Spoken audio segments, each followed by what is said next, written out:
I am a Liverpudlian, and I come from the Spy Cup. I love to sing, I love to shout, I get thrown out quite a lot. We support the team that's dressed in red. It's a team that you all know. It's a team that we call Liverpool, and to glory we will go. Hello and welcome to another episode of the 2017-18 review of Liverpool Football Club from the Plastic Scousers. My name is Matt Simpson and this is my co-host, still recovering from his New Year's Day hangover after the 3-day bender he went on with Chris Moyles, Jude the Chalmers and Little Sebastian, the horse from Parks and Recreation. It's Owen Collins.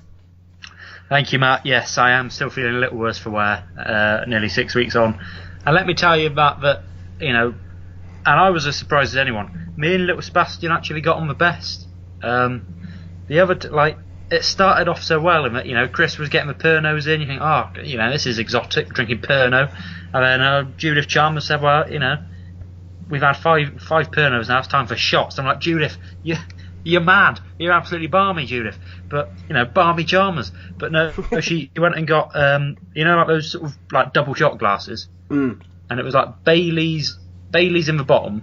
It's called like what is it called? It's called an Irish duck. Have you ever had an Irish duck? No, I've never had an Irish duck. So it's Bailey's in the bottom half, and then toilet duck in the top. And I tell you, it is lethal. We had about 6 of those each. And then Little Sebastian started getting a bit leery, and we got thrown out of the first pub. By this point, it was about 10:30 the day after. None of us could remember where we lived. We saw a kebab van that had broken down by the side of the road, raided that for supplies. That kept us going for the next 12 hours, by which point Moyles was back on the Pernod. Little Sebastian was literally just hoovering up anything you put in front of him. I'm talking drink, nuts of both kinds, like street furniture. He was just... I saw him chomp his way through about 5 parking metres. We ended up in Oceana in Kingston. Absolutely off our face. For my New Year, I stayed in and watched Jules Holland. I wish I'd done that. Who was on? Anyone good? I can't remember, I was too drunk. Fair enough. Next year, come out with Little Sebastian. He's a right laugh. 5 parking meters there.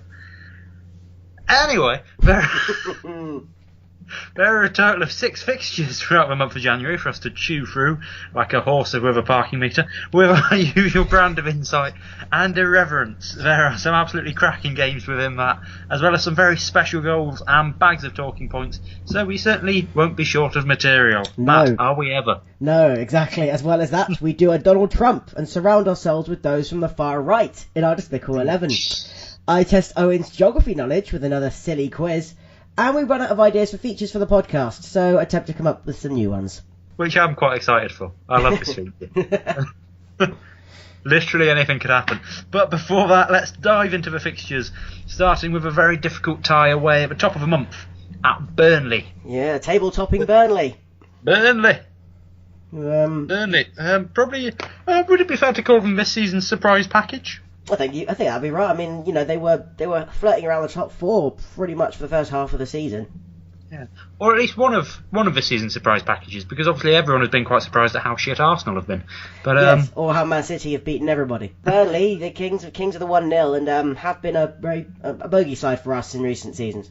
Yeah, not been a happy hunting ground, Turf Moor. And yeah, it's well, let's have a look at the team first of all, because there was a notable omission, wasn't there? Yeah, there was indeed. It was with slight sadness that we were to discover that the last game of the last season, what was the last game? Was it? It was 2-1 win against Leicester City. That was right. Yeah. Last year, you mean, not last season, I presume. Last year, yeah, 2017. Yeah. That game was the last game played for us by Philippe Coutinho. We can discuss this a bit more later on, I think. We'll talk about transfers later on. But yeah, he was a notable omission from the lineup in this game and every future game. Yeah, for the rest of time. Yeah. unless he does a Robbie Fowler and just turns up again, which would be strange, but You never know. you never know. But it did mean we got the what is becoming the rare sight of Ben Woodburn on the bench. We did, and a first start for was it first or second start? I'm not sure, but Adam Lallana back from injury.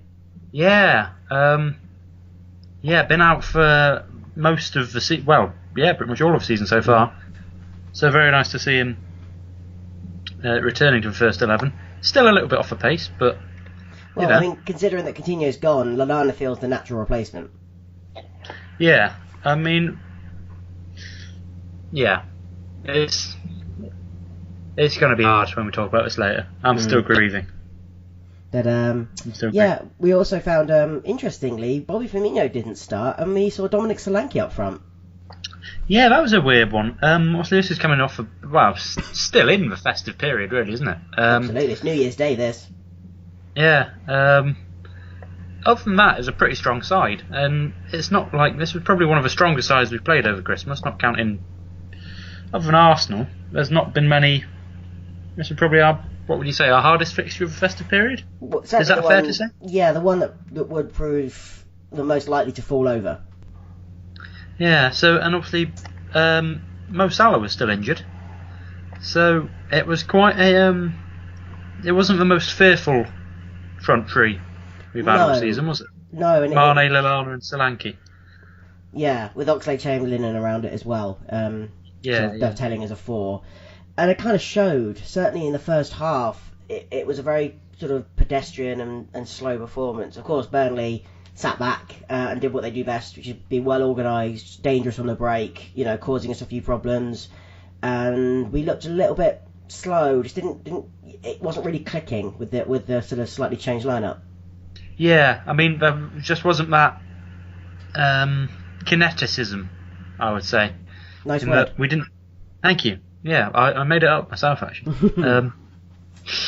Yeah, like you say, we just weren't clicking. There was no sort of cohesion, and I think that is because the lineup had changed out the front, which was what we needed really. We, like I say, Burnley sat back. We didn't really find our defence particularly troubled, but one other thing we should mention actually, Gomez and Trent Alexander-Arnold both started the game. That is right, yeah, Gomez starts at left back. Yeah, for the first time since the Brendan Rodgers days, I believe. This is pretty much his last game for us in that era. Yeah, so he came in as a left back in the start of the 15-16 season, but he's only been. I don't think he's been anywhere but right back this season, has he? No, apart from occasionally centre half for half an hour at the end of the game. That's it. Yeah, popped up as sort of shifting across, but so that was an interesting one. But as I say, defence didn't have an awful lot to do the first half. Quite frustrating. Going in at half time, still 0-0. Yeah, a goalless first half. Coming out in the second half, no changes made, and for a while it seemed to be, certainly first 15 minutes, it was pretty much all of the same. And it was going to take something brilliant to unlock the defence, and that's what we got. From Sadio Mane. Just on the hour mark. Hell of a goal. Yeah. I mean, the power on it sort of slams it in off the underside of the bar, pretty much, wasn't it? On the turn as well. It literally just spins a 180 after a pass from Trent Alexander-Arnold down the right. Spins on a 180 axis, and it's unstoppable.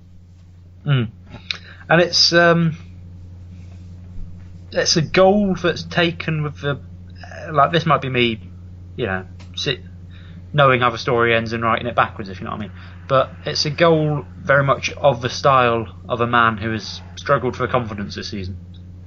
I mean, yeah, a little bit. He has, this with the inclusion of Salah and the improvement of Firmino. Certainly, he's played third fiddle to those two. Third fiddle, that popular expression. Third fiddle. Mr. Kinesthetically, whatever you said. But yeah, he has sort of been in their shadow a little bit, considering that he was our Player of the Year last year. And he has struggled. Not only that, he was Premier League Player of the Month in August. I keep forgetting that. Yeah, so do I. So it was since being sent off against Man City, and he's, like you say, he picked up an injury as well, didn't he? For a little bit. Yeah. So it was quite a cathartic goal. I think it looked like a proper sort of, loosen your shoulders, kind of welly it into the top. Yeah, strike. he didn't really celebrate either. I think he was just relieved more than anything else. The thing is, you can tell a good player when they're not playing well and they can still do something like that. Absolutely. And at a time like that as well, because I would say for a long time that looked like it was going to be the winner. Although this being Liverpool and this being Burnley, you were never quite confident it was going to be. Well, I mean, after we scored, actually, Burnley picked up and started to play better. They put us under the cosh. They threw on Sam Vokes, and we're just chucking balls into the box, which obviously is going to cause us problems because we're Liverpool and we can't deal with that sort of thing. Not with the current lineup anyway. And suddenly, we looked a lot more under pressure after we scored. Yeah, no, I would agree with that. We made a couple of substitutions ourselves. Mane himself came off for Bobby Firmino. Adam Lallana came off on 86 minutes, but it's unfortunate for his replacement, James Milner, that just after he comes on, it all goes catastrophically wrong. Yeah, it's another ball whipped in. As I say, they've been chucking balls into the box from pretty much, since the moment we scored and causing us issues. And balls knocked in, head on from Sam Vokes, and Gomez has lost Johan Berg Gudmundsson at the back post. And it's 1-1 pretty much at the end of the game. Yeah, and it looks like it's going to be another 1-1 draw with Burnley, a second this season, and it's just really, really bloody depressing. Do you know what I mean? Like, as a start to a new year, it's just, I don't want to say same old, but it's very similar. Yeah, I found it was so disheartening, so disheartening considering that, okay, we maybe didn't deserve to walk away with it, but we were ahead. And considering the way this season had gone, we don't really score late goals. So you kind of thought once that went in, it was like, well, that's over then. It's just the inevitable Liverpool doing Liverpool. Absolutely. Except retribution came from that most unlikely of sources. An extraordinary twist of fate. It is literally the last head of the game, pretty much. Another popular expression there. Well, it's pretty accurate in that our big Estonian centre-back scores his first Premier League goal on the 94th minute to win it. Indeed, and it actually makes history as the first Estonian in history to score in the Premier League. Absolutely right, but there'll be more on that later on. Listeners, stay tuned. Oh. So it's a free kick comes in from the right hand side, and it's actually Dejan Lovren who does really well to head it on towards goal, and Klavan chasing after it sort of taps it in from about a yard or two out. I mean, I don't know if it was going in anyway, but who cares? It's in, and we've won it. I don't think it was actually. I think it was going to roll across the front of the goal. And what is extra? And I think Burnley's keeper, who's at Nick Pope, should be in the England squad, by the way, and whichever two defenders that were nearby, I think they thought it was going across as well, because Klavan just sort of completely got away from them, nodded it in, no one reacted. It was almost disbelief on their part that Klavan was in any sort of threatening position at all. And it had shades for me of just for sheer, randomness of Klavan scoring the winner, the exhilaration of actually not doing what Liverpool do and ending up with a draw, but getting that win in the last minute. It had shades of a Dortmund game for me of 2 years ago. I mean, that's a big call. Well, I mean, I don't think it's as important a result or as exciting a game or as good on any level, but just the centre back scoring in the last seconds of the game to send everyone wild just gave me a flashback, It was and Lovren being so involved as well. It was good. It was a wonderful way to end what is one of the most difficult games of the whole season. To get away with 3 points at the death felt very, very satisfying. Absolutely, and a wonderful way to start the new year. Exactly. Didn't take us long to get to our second game of the season, and it's a big one. Yes, it is a Merseyside derby, the second of the season, but not the last. for this was an FA Cup Merseyside derby. It was indeed. One of the most romantic types of Merseyside derby, I would say, if you think of some of the great FA Cup games there were between Liverpool and Everton, particularly in the 80s, some of the great all Merseyside finals, and more recently the semi-final at Wembley in 2012. So it's, yeah, and then the times we've lost in fourth round replays and stuff when ITV cut out as they scored and all of that. Yes. But you know, it's a proper FA Cup tie, isn't it?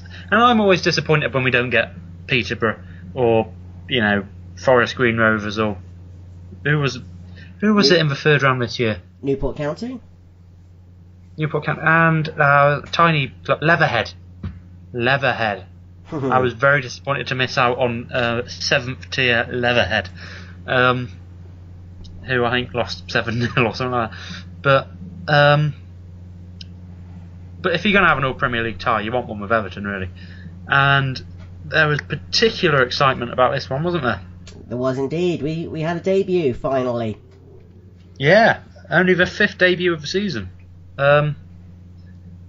Virgil van Dijk. Yeah, the towering centre half, in from the start in the game, and because of course he wasn't registered in time, so he had to play against Burnley. So yeah, he was in from the start.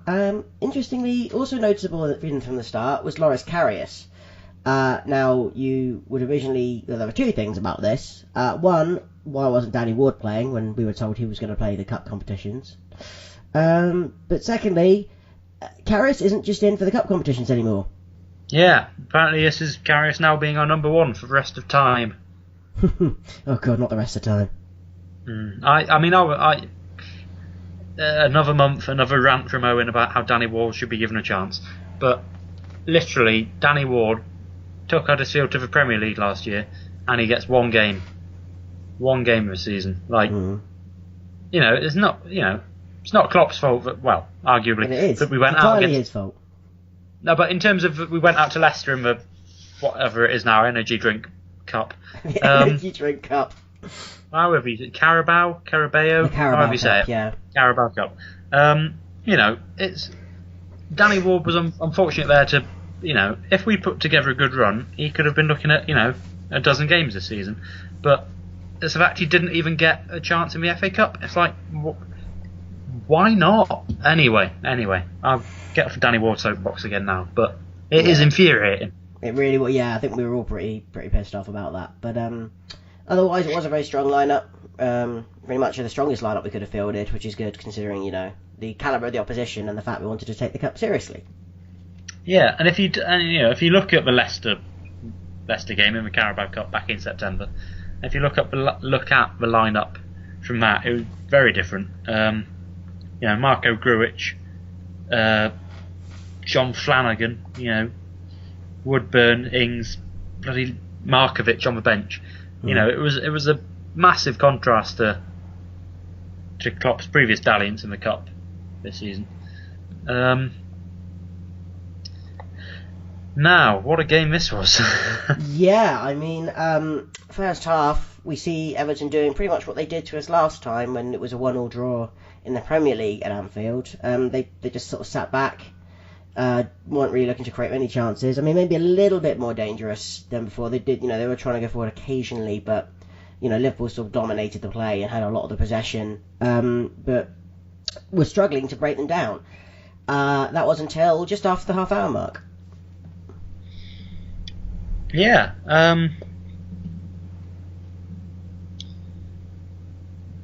I say we got a penalty. We did get a penalty. That much is fact. Was it a penalty? I mean, it's soft. Lallana is sort of entangled by, I think it's Martina. Can't quite remember which player it was in the Everton backline, but someone gets in a tangle with Lallana. He goes down very easily, and the ref points to the spot, which, yeah, it's debatable, which probably means it wasn't a penalty. But then, when you think that Everton's 1-1 draw came from an equally soft penalty decision, it felt a bit like retribution. Absolutely, and it did sort of prove the mantra that these things tend to, you know, what goes around comes around. I think this was, well, I'm not saying it was a clear penalty. I think it was a lot more of a penalty than what we conceded against Everton back in December. Unfortunately, not the first time this season, but first time it's actually worked, is that we got a penalty and James Milner was on the pitch. Well, certainly the first time he was nominated to take it. Well, exactly. As is the natural way of things. If you've got James Milner on the pitch and you get a penalty, James Milner takes a penalty. Some things in life just are, Exactly. It's just, I can't think of a suitable metaphor, but it's like, Just imagine a suitable metaphor, listeners. Yeah, imagine a suitable metaphor. It's that suitable that it's like James Milner taking penalties. Exactly. Which is very suitable. It's very suitable, and very suitable was the fact he duly stuck it away, and we're 1-0 up. Yeah, and his first goal of the season. Absolutely. Unbelievably. Now, it was... that wasn't the end of the action in the first half, though, was it? It was not. I can't quite remember when. It wasn't long before half-time. Basically, Everton were quite aggrieved by the penalty decision, as you could probably say they had a right to be, but it got a little bit scrappy. It was getting quite heated down in front of the Anfield Road end, and who was it? Mason Holgate. Yeah, because he gave away the penalty. That's right. It's my mistake. It's him who gave away the penalty. Yeah, and I think Firmino dispossessed him, had the ball out on the touchline. Yeah, the ball was running out, I think. Yeah, and Firmino's sort of chasing ball down. Holgate comes up behind him, puts two hands squarely into the small of his back and shoves. There's no, ambiguity about this. It wasn't a shoulder barge. It wasn't, a legitimate attempt at ball. It was just, it was a push. It was sort of thing you get from a playground bully, and sends him into the stands. Into the Liverpool supporters, where, tragically he was torn limb from limb, a la the fate of Dylan Moran's character in Shaun of the Dead. Yeah, I was just thinking that. We lost one of our best strikers. Well, okay, it wasn't quite that bad. No, I might have imagined that last bit, actually, after a cheese dream. I just have this nightmare of, this random copite chasing me down the Anfield Road, waving one of Bobby Firmino's severed legs. But, anyway, but yeah, so he got literally pushed off his feet, pulls himself out of the crowd, and reacts as you think he might, which is screaming in Holgate's face. Holgate miraculously escapes any punishment whatsoever, not even a yellow for that, sort of off the ball assault. And then there was a whole stir fry about whether Firmino racially abused him.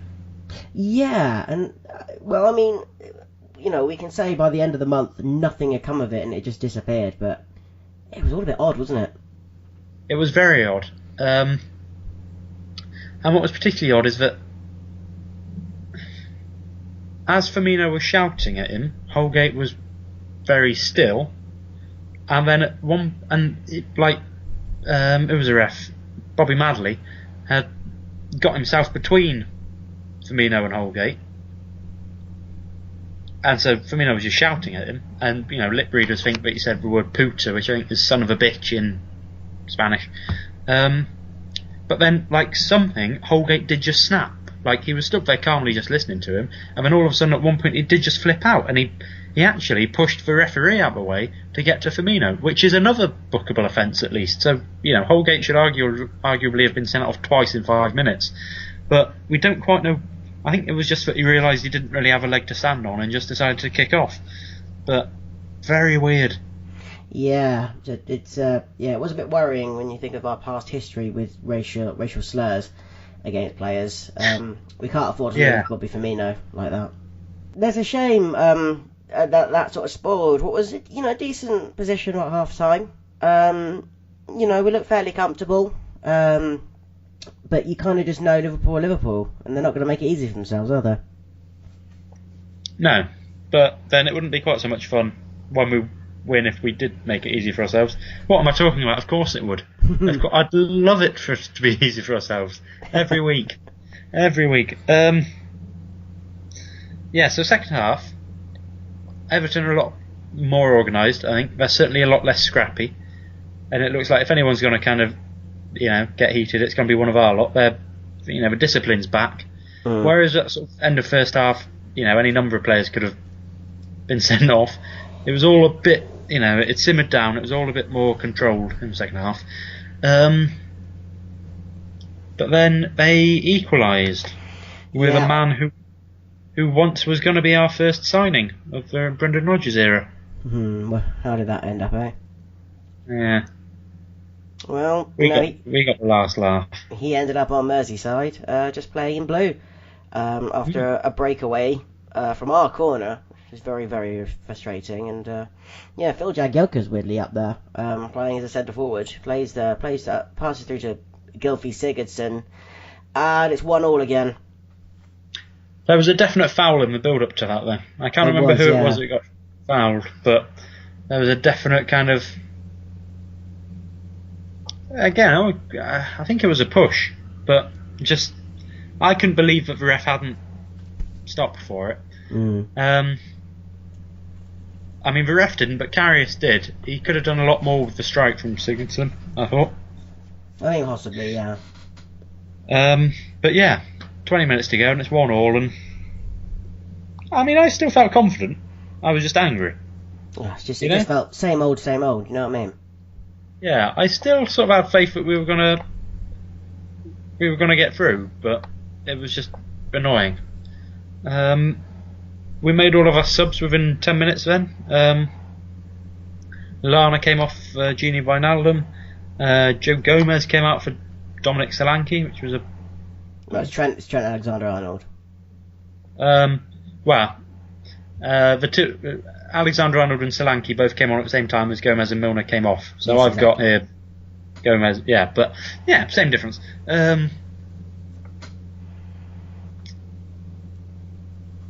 Kind of hard to know what to make of those substitutions, really, isn't it? Just try and freshen it up and change the game, I guess. Yeah, I mean, they're not really kind of particularly attacking minded any more than you sort of replaced what you've taken off in a defender, a midfielder, and a forward. So, but there was a further twist in the tale, was there not? Yeah, and the script could not have been written better, could it? No, you sort of wish you'd put money on it, really, because it was just one of those. It was meant to be kind of written in the stars. Yeah. I mean, talk us through it, Matt. Corner, very simply, on the right side of the pitch.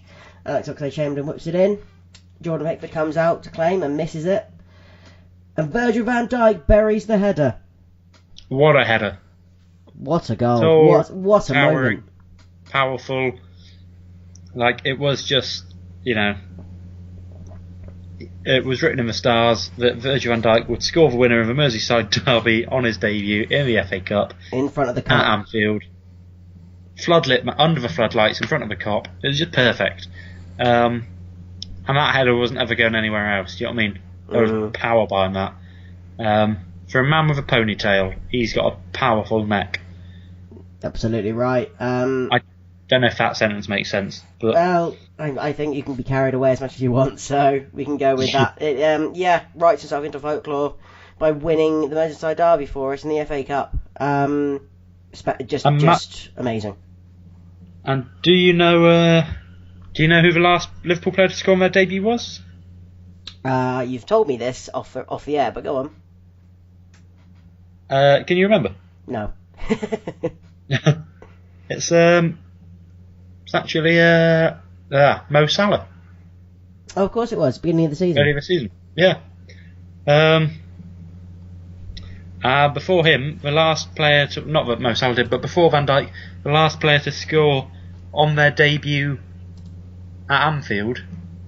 So when it was their debut, but it was also at Anfield, was Jordan Rossiter. Wow. Yeah, so going back a few years there. Where did he Where go? is he these days? Is he still at Rangers?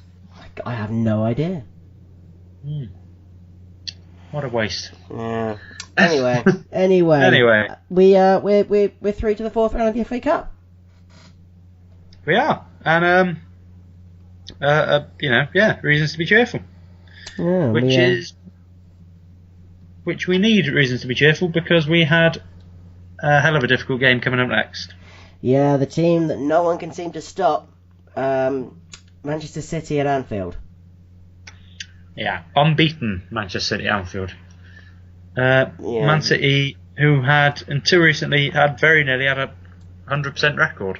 Well, yeah, they'd drawn earlier in the season, and then they'd been held to a draw by Palace over Christmas. Yeah, and that's domestically. They pretty much won everything else. I think they lost one game in Europe, but they'd already won. They'd won the group by that point. Yeah, their last group game to Shakhtar Donetsk, I think it was. So, you know, boldly going where many others had gone before and failed, but they'd not played at Anfield yet. No, well, Anfield is famously their bogey side. It's the only Premier League ground they've not won at since the United Arab Emirates took over. Is it? Yeah, they never won there. Man City just hate Anfield for some reason, and you know we've had some fantastic results against them at Anfield down the years. And we were certainly hoping for something similar to happen in this game. I mean, what a game this is! There's no getting away from it. This is something very special. Yeah, Sunday afternoon. I mean, probably our strongest team we could have put out, I'd have said. Yeah, pretty much, absolutely our strongest team. Yeah. I mean, Mo Salah back from injury. Wijnaldum, Oxlade-Chamberlain and Chan in the middle. Matip and Lovren in the middle at the back. Actually, yeah, no, maybe not our strongest because we didn't have Virgil van Dijk. No, he was ill. Missed the game. He was ill. It didn't take us long to take the lead. No, through an absolutely just power strike from Alex Oxlade-Chamberlain. Absolutely drilled it in from the edge of the area, pretty much. Comes down on the right hand side, and just again with a confidence that would have been unimaginable within Oxlade-Chamberlain, 6 months previously. Absolutely slams it past Ederson. Yeah, it's a great run past Fernandinho, beats him with pace, and a brilliant finish. And we're 1-0 up inside 10 minutes. Great start. Dream start, really, wasn't it? Sort of 1-0 up within 10 minutes and kind of in control. I mean, we bossed the first half, didn't we? Yeah, we dominated. And if you had Alien just come down from Alien Land, and you were watching that, and you said, "Guess which team has not lost yet this season?" You'd have said Liverpool, or the Alien would have. If he, I don't know if he's capable of speech, but he'd have communicated in some way, maybe with some sort of, diagram. What? Yeah. Oh God, he's lost it already. Yeah, we very much we had a great first half. Really, we did dominate the game, and it wouldn't. A 1-0 was slightly fair to City. I mean, City are going to be dangerous and create chances, but they're full of great players. You sort of have to accept that. But unfortunately, we go in half time 1-1. Well, I mean, it's a great play from Leroy Sané. Unfortunately, Joe Gomez, who we didn't mention during the Burnley game, it was his error that led to the equaliser for Burnley. Also makes an error here, gets caught under the ball and allows Sané a run at goal. Gomez has made quite a few errors over the last couple of months in terms of just key errors that have led to goals. Just one of those things he's got to cut out, It's weird. Since he played for England and kept Neymar in his back pocket all game, he's not been quite the same. Well, the thing is, he's still a very good player. It's just he has the ability to switch off a bit too often. He needs to, remain focused all the time. That's unfortunately cost us here as Leroy Sané runs in. Goalkeeper should do better. He's beaten at his near post. Loris Karius did not cover himself in glory here. Yeah, that was again, didn't look good on Karius, on our new number one. Like you say, near post, very, very poor goal to concede. At a very disappointing time to concede it, just before half time. We go in level, and you can't feel we've sort of been denied the satisfaction of at least the 45-minute result of. I've mangled the English language here, but we deserved to go in ahead, and it would have been satisfying to do so, and we deserved that satisfaction as well, and we didn't get it. No, but I always thought if we continue to play as we were, we create more chances. You know, it wasn't as if I was thinking this is over, and that was good. You know. Yeah. Oh, definitely. And so it takes us to the second half, where after Man City do some early pressurising and dominating the game, I'm losing my teeth now. We go mental. It's not the way to describe it. Yeah. There really isn't. It's an extraordinary 10 minutes that I will never forget as long as I live. It was, again, to carry on tonight's theme of drawing comparisons with legendary European nights of the past, in the same way with Istanbul, those 3 second-half goals all came within 6 minutes. Within 9 minutes, I think this time, the same thing had happened. Against the team that everyone was calling the Immortals. Yeah, the best team in the country. Probably the world. Don't get me wrong, like Shrewsbury have had a great season in League One. Like, they're sort of looking dead certs for automatic promotion, but best team in the country? Probably not. Whereas Man City, probably are. We just told them to shreds. Absolutely told them to shreds. First goal was from Bobby Firmino. Now, was this the audacious chip? It was, yeah. He the ball was played through by Wijnaldum, and he sort of basically bashes John Stones off the ball, just proves more strength, and then responds with chipping Ederson in a delightful fashion to take it 2-1. Yeah, and that's straight down the line as well, pretty much, wasn't it? It was a gorgeous finish, and very reminiscent, eerily reminiscent, in fact, of Robbie Fowler's goal that he scored about 20 years ago. Yeah, it was, which I think was also against Man City, am I right? I don't know if it was against Man City, no, I can't remember who it was against, but yeah, go look it up if you can. Yeah, it is almost like a perfect recreation, as so in like, bizarre. Even the position on the pitch where he kind of barges the defender off the ball, where he is when he takes the shot, tucks it in off the post, quite an acute angle. I mean, it was it was a fantastic goal anyway, but the Robbie Fowler thing makes it almost spookily, hauntingly beautiful.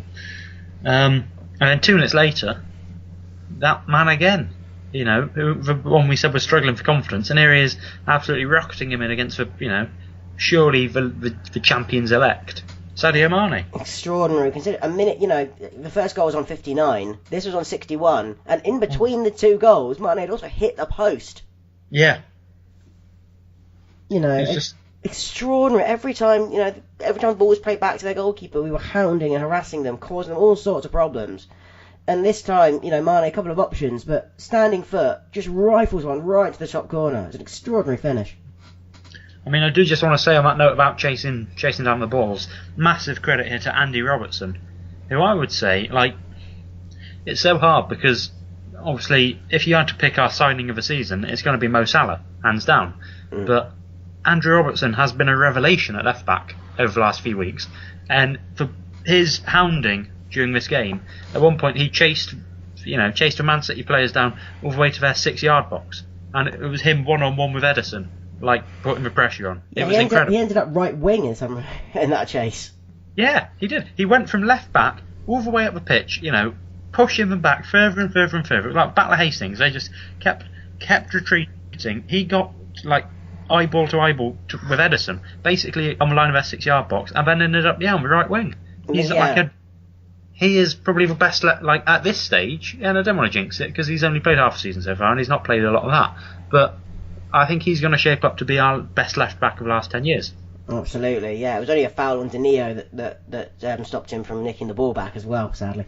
But yeah, extraordinary pressing. In another 7 minutes after Mane's goal, wow, this is just amazing. I mean, an utterly ludicrous clearance from Ederson. Am I right in saying that? Oh, yeah, the ball's played back, he slips and plays the ball straight to Salah, and he's 45 yards out? Yeah, well out of the area. Closer to the centre circle from the penalty area. And as Ederson's getting back up to cover his blushes, Salah lobs him. Sweet, brilliant shot just off the side of his foot. Perfectly positioned.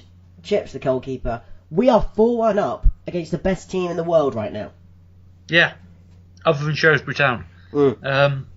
As I say, having a cracking season in League One. But I mean, we're in dreamland. This is unbelievable. And like you said about Mane, it could have been more. It could have been 5. It could have been 6. You know, really, the story from this game should be, why aren't we taking our chances? Talking of which, we very nearly... Liverpool won, Liverpool won. Liverpool make nothing easy for themselves. From 4-1 up, even at 4-1, I don't know about you, but I was sitting there going, I'm not comfortable. I don't like this. I don't like what's going on. Because City, of course, continue to cause pressure, and they have quality to cause you problems. The person I was with was like, oh my god, they're 4-1 up, this is amazing, I can't believe they've won. I'm like, they haven't won, this is Liverpool, there's half an hour, there's 20 minutes, we could very easily lose this. You know, and since that Seville game in, when was it? November? November, December time, yeah. I just, you don't take anything for granted, particularly not a 3-0 lead, not when you're Liverpool. Or 4-1 lead in this case, yeah. Yeah, well, 3 goal, yeah, that's what I meant.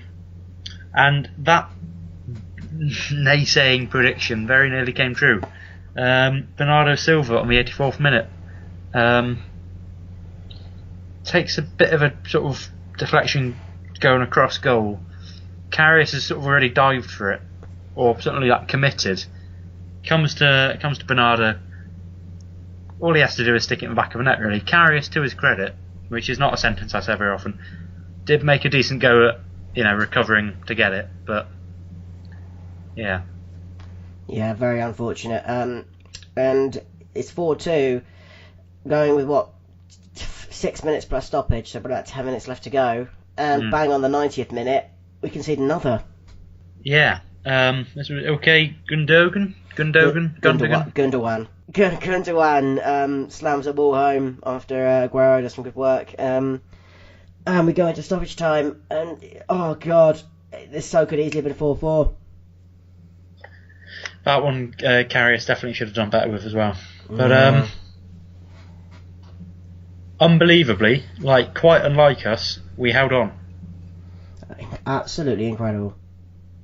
I don't think I breathed out quite so loudly as I did when that final whistle blew. Just relief and delight that we have beaten the champions-elect, and we're the first team, the only team in the Premier League to do it. So far. You never know. Of course. However, the way we did it was what was so special. The way we did it. Game of the season. Hands down game of the season. One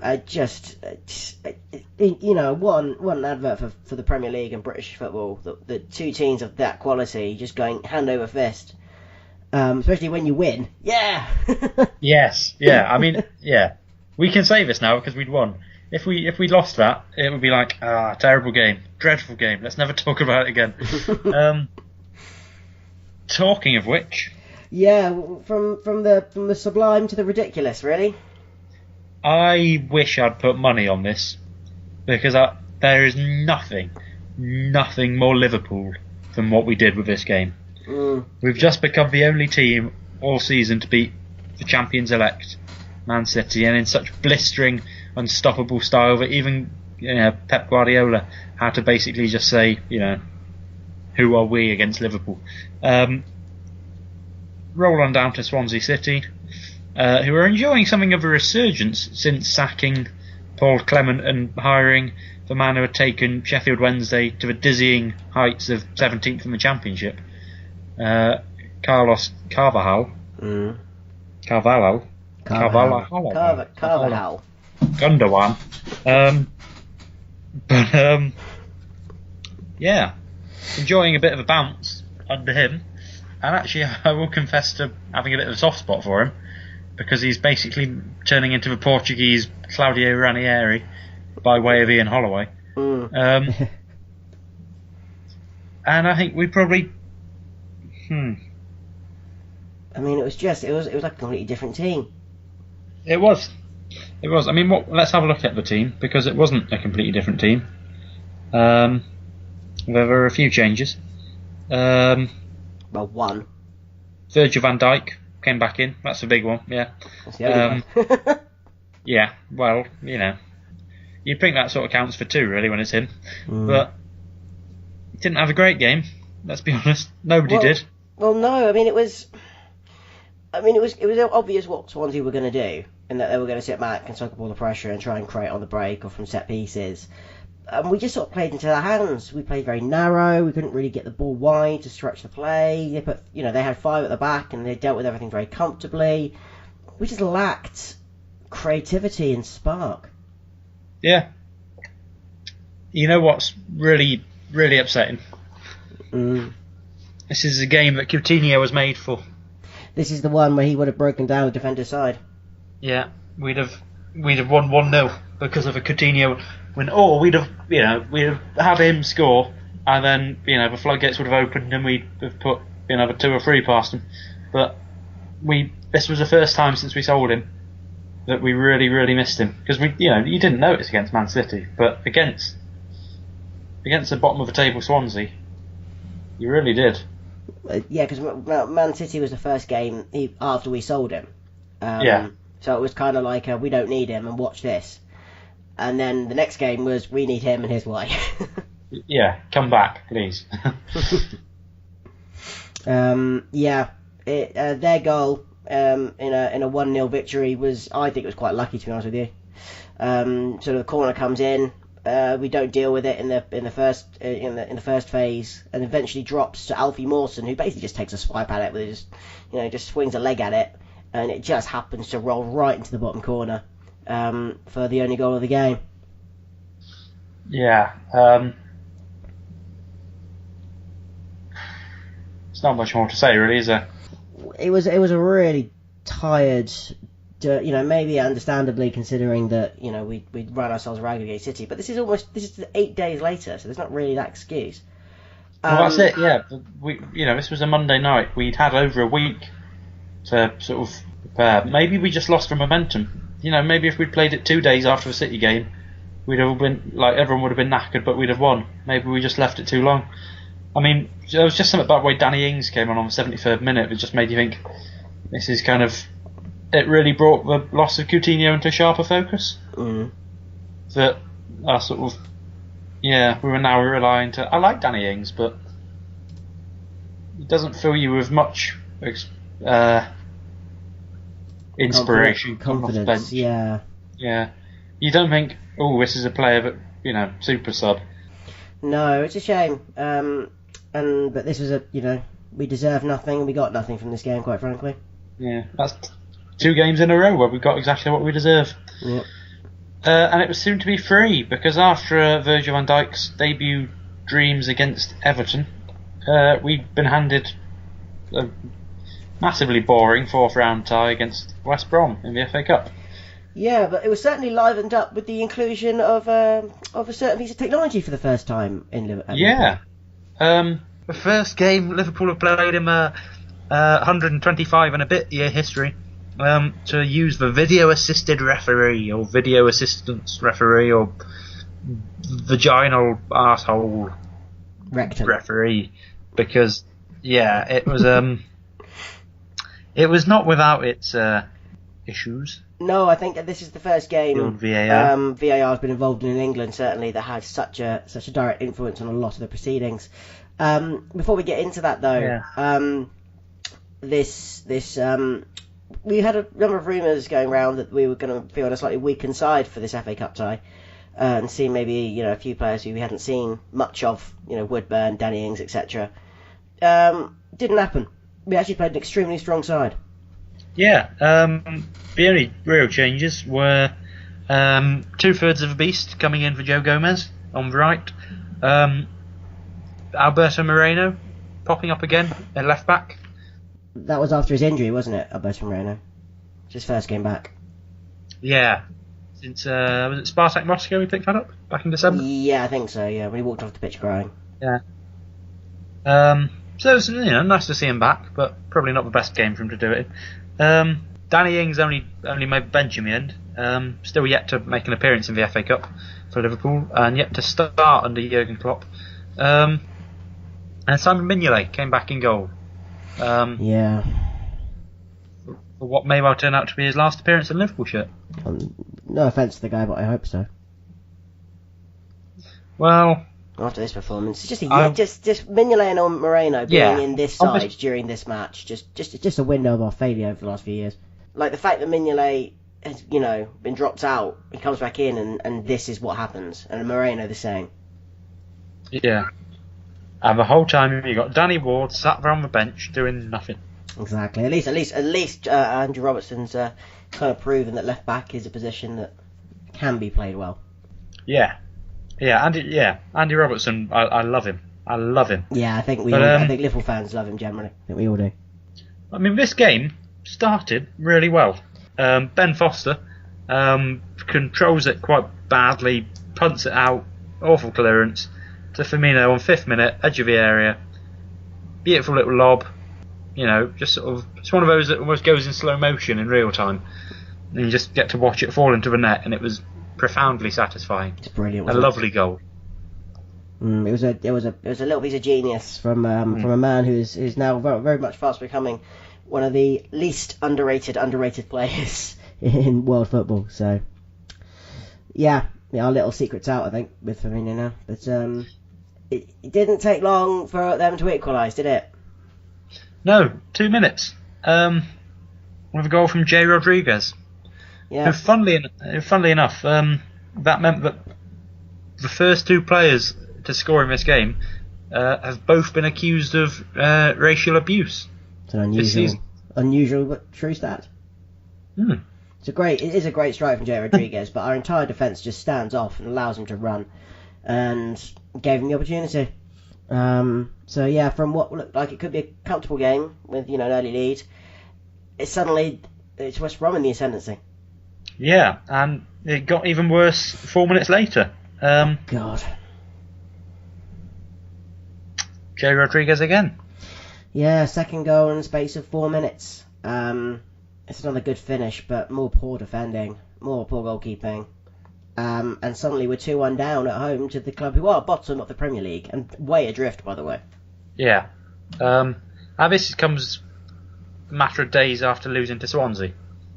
A matter of a smattering of days prior to beating Man City. Yeah. What the hell is wrong with us? It is the most Liverpool thing in the world. Yeah, so 2-1 down, and actually, it almost got a lot worse before it got better. Yeah, set pieces whipped in from out wide, I think it's a corner, and West Brom think they scored a third.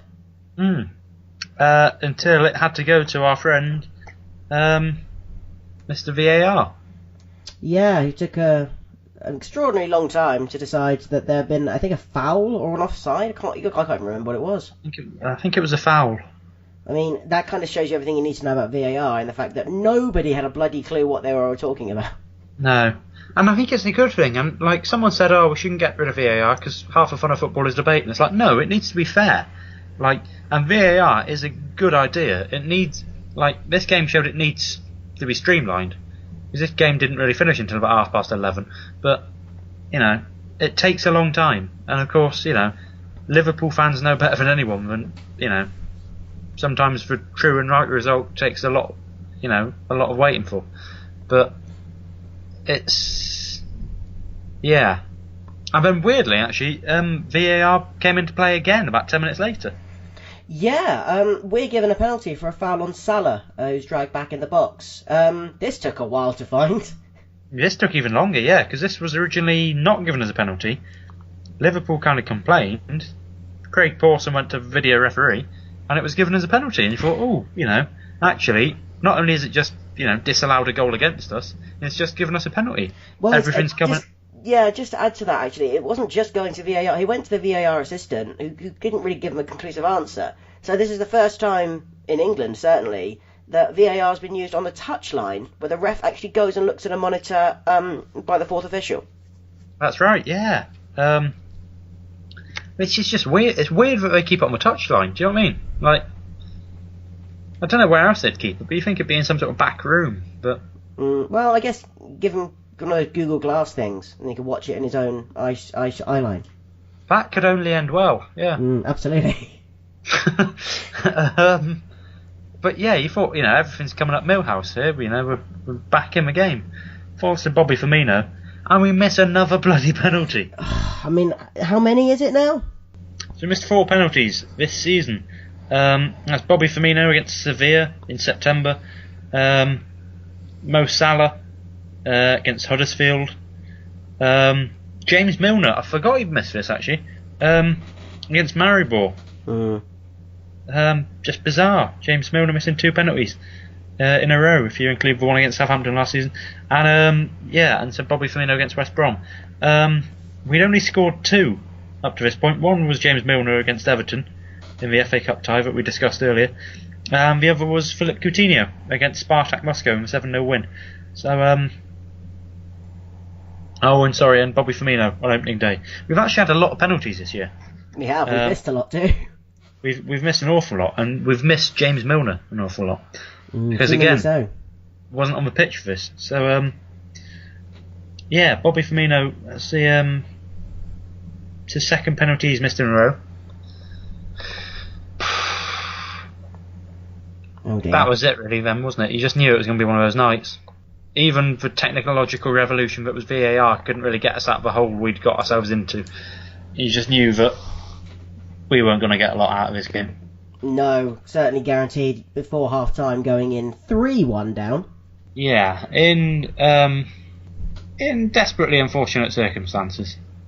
An own goal. Yeah, ball comes across the face of goal. One or two or three West Brom players could have had it. Mignolet's nowhere, because of course he is. And John Matip trying to clear it, makes an error, kicks into his own goal. I mean, it is poor, really is, from a player who we gave so much praise to last season for being such a solid defensive player, but this season just seemed to have disappeared. Yeah, he's really, I remember you never shutting up about him last year, about how great a defender he was, and this year he's been pretty woeful. Yeah. I won't hold it against you personally, Matt, but I'm just... Sorry. And actually, it's been quite a while since we scored an own goal of our own. We benefit from a lot of them, but it's been a while since we put one in our own net. Can you remember the last player to do it? I think you've told me this on a previous podcast, but once again, I can't remember. It was Martin Skirtle. I would have guessed Martin Skirtle, on the truth. Oh, yeah. But, terrifyingly, it was back in 2015. Wow. Yeah, it was well over 2 years ago now. In that defeat to a Newcastle side still being managed or mismanaged by Steve McLaren at that point. Well, that's a blast from the past, isn't it? Yeah, it was a particularly disappointing game, that one, because it was a few days after we'd hammered Southampton 6-1. Newcastle were languishing at the foot of the table, and we thought we'd put double figures past them, and we lost 2-0. That's right, I remember that. Wijnaldum scored 4 them, didn't he? I think he did, yeah. And so did Martin Skirtle. There you go. There we go. So Matip is in illustrious company there. But yeah, 3-1 down. Quite frankly, completely deserved. Yeah. Things didn't get a lot better in the second half, did they? No, I mean, it was... We tried to create a bit more, but West Brom looked comfortable. They didn't really seem to break a sweat. They were able to head away all the deliveries we put in. We were struggling to create anything. Most incredibly of all, Klopp, I think for the first time in his entire reign as Liverpool manager, makes a triple substitution. Yeah. Interesting selection. I mean, couldn't do a lot more given the bench we had. Bear in mind, if you take out the defensive players, which was Ward, Lovren, Gomez, and we had Henderson, Ings, Solanke and Milner on the bench, and Ings, Henderson and Milner were the lucky 3 to be thrown into the shit show that was unfolding at Anfield on Saturday night. Yeah. It says a lot though about how bad a performance we were putting on, that Klopp, a man who famously doesn't make any substitutions till the 80th minute, makes 3 at the same time just after an hour. And actually Ings had quite a good second half, to be fair to him. But it was... We never looked likely to get back into it. Even on the 78th minute, Salah does make it 3-2. swooping in to get his obligatory goal, as he does every single game by the scene of things, and gave us some hope. But I mean, it never looked likely, even at 3-2, did it? No, and it was not to be. We were out of the FA Cup again. Our first loss at home in any competition since April last year. And Klopp has now been knocked out of the FA Cup 4th round every season he's been at Liverpool. Yeah. So, moving on. Yeah. One more game of the month. As we come to the end of the month, January the 30th, and a Tuesday night game away at Jurgen Klopp's best mate's place. Yes, David Wagner. Wagner, yeah. Wagner. Yeah. Who also begins with a W. He does. They get everywhere, these W's. They do. Yeah, away at Huddersfield Town. A team who had been on a bit of a rut when we turned up, but of course so had we. So who knew what was going to happen? Yeah. Strong lineup again, though. Probably Virgil van Dijk, again, wasn't there. He was being rested. Yeah, he was on the bench. Now, there's a sort of horrible correlation to draw here. In the few games he had played for us so far, we'd lost. Apart from Everton, but in the league, he missed the fantastic result against Man City and come in for dismal ones against Swansea and then the FA Cup in West Brom. And then he sat this one out and Lovren came back into the side and it sort of things were on the up again. Yeah, it's like Van Dijk has to score for us to win. Yeah, or not play. Yeah, I mean, it's a little bit unfair to judge after 3 games, but yes, you're right. Yes, yeah. This was a much better. This was exactly what we needed to end the month, I think. Yeah, it was fairly straightforward. I mean, Huddersfield did nothing, didn't really threaten, didn't try to threaten. It was just a case of when, not if, we'd score. I mean, it did take until the 26th minute, but that was, of course, not before Loris Karius made, I think, his first save I can remember him making since he came into the side. That's a damning indictment of him. It's true, though. I mean, he made a save, and I actually wrote it in my notes. Karius makes a save. Exclamation mark. Yeah, but after that, his countryman, Emre Can, one hell of a goal from quite a way out. Takes a bit of a deflection, but absolutely smashes it home from outside the penalty area. Yeah, I mean, it's a deflected effort, but that rolls right into the far corner. But it's a great strike. And yeah, one of those games that you wondered, is this another Swansea, where they defend, and nick a winner? We broke the deadlock early enough, and then, yeah, it looked a lot more comfortable. Yeah, there was never any sort of sense of threat coming from Huddersfield, really. It wasn't like we were running rampant, but then just before half time, I think it was about almost on the stroke of half time, Bobby Firmino with one of the tightest angles you'll ever see a goal scored from, really. Yeah. He's basically on the touchline, sort of, parallel with the line, and he somehow. I'm not sure how he did it. But. No, well, I think the goalkeeper's waiting for him to deliver the ball across, because of course when a player goes to the byline, they tend to stick the ball into the box from there. But he completely gives him the eyes and slots it in right against the inside of the near post of all places. Yeah, I mean it's poor goalkeeping, but how on earth Firmino's done it, I don't know. We were 2-0 up at half time and came out in the second half and pretty much cruised through the rest of the match. Just had the ball.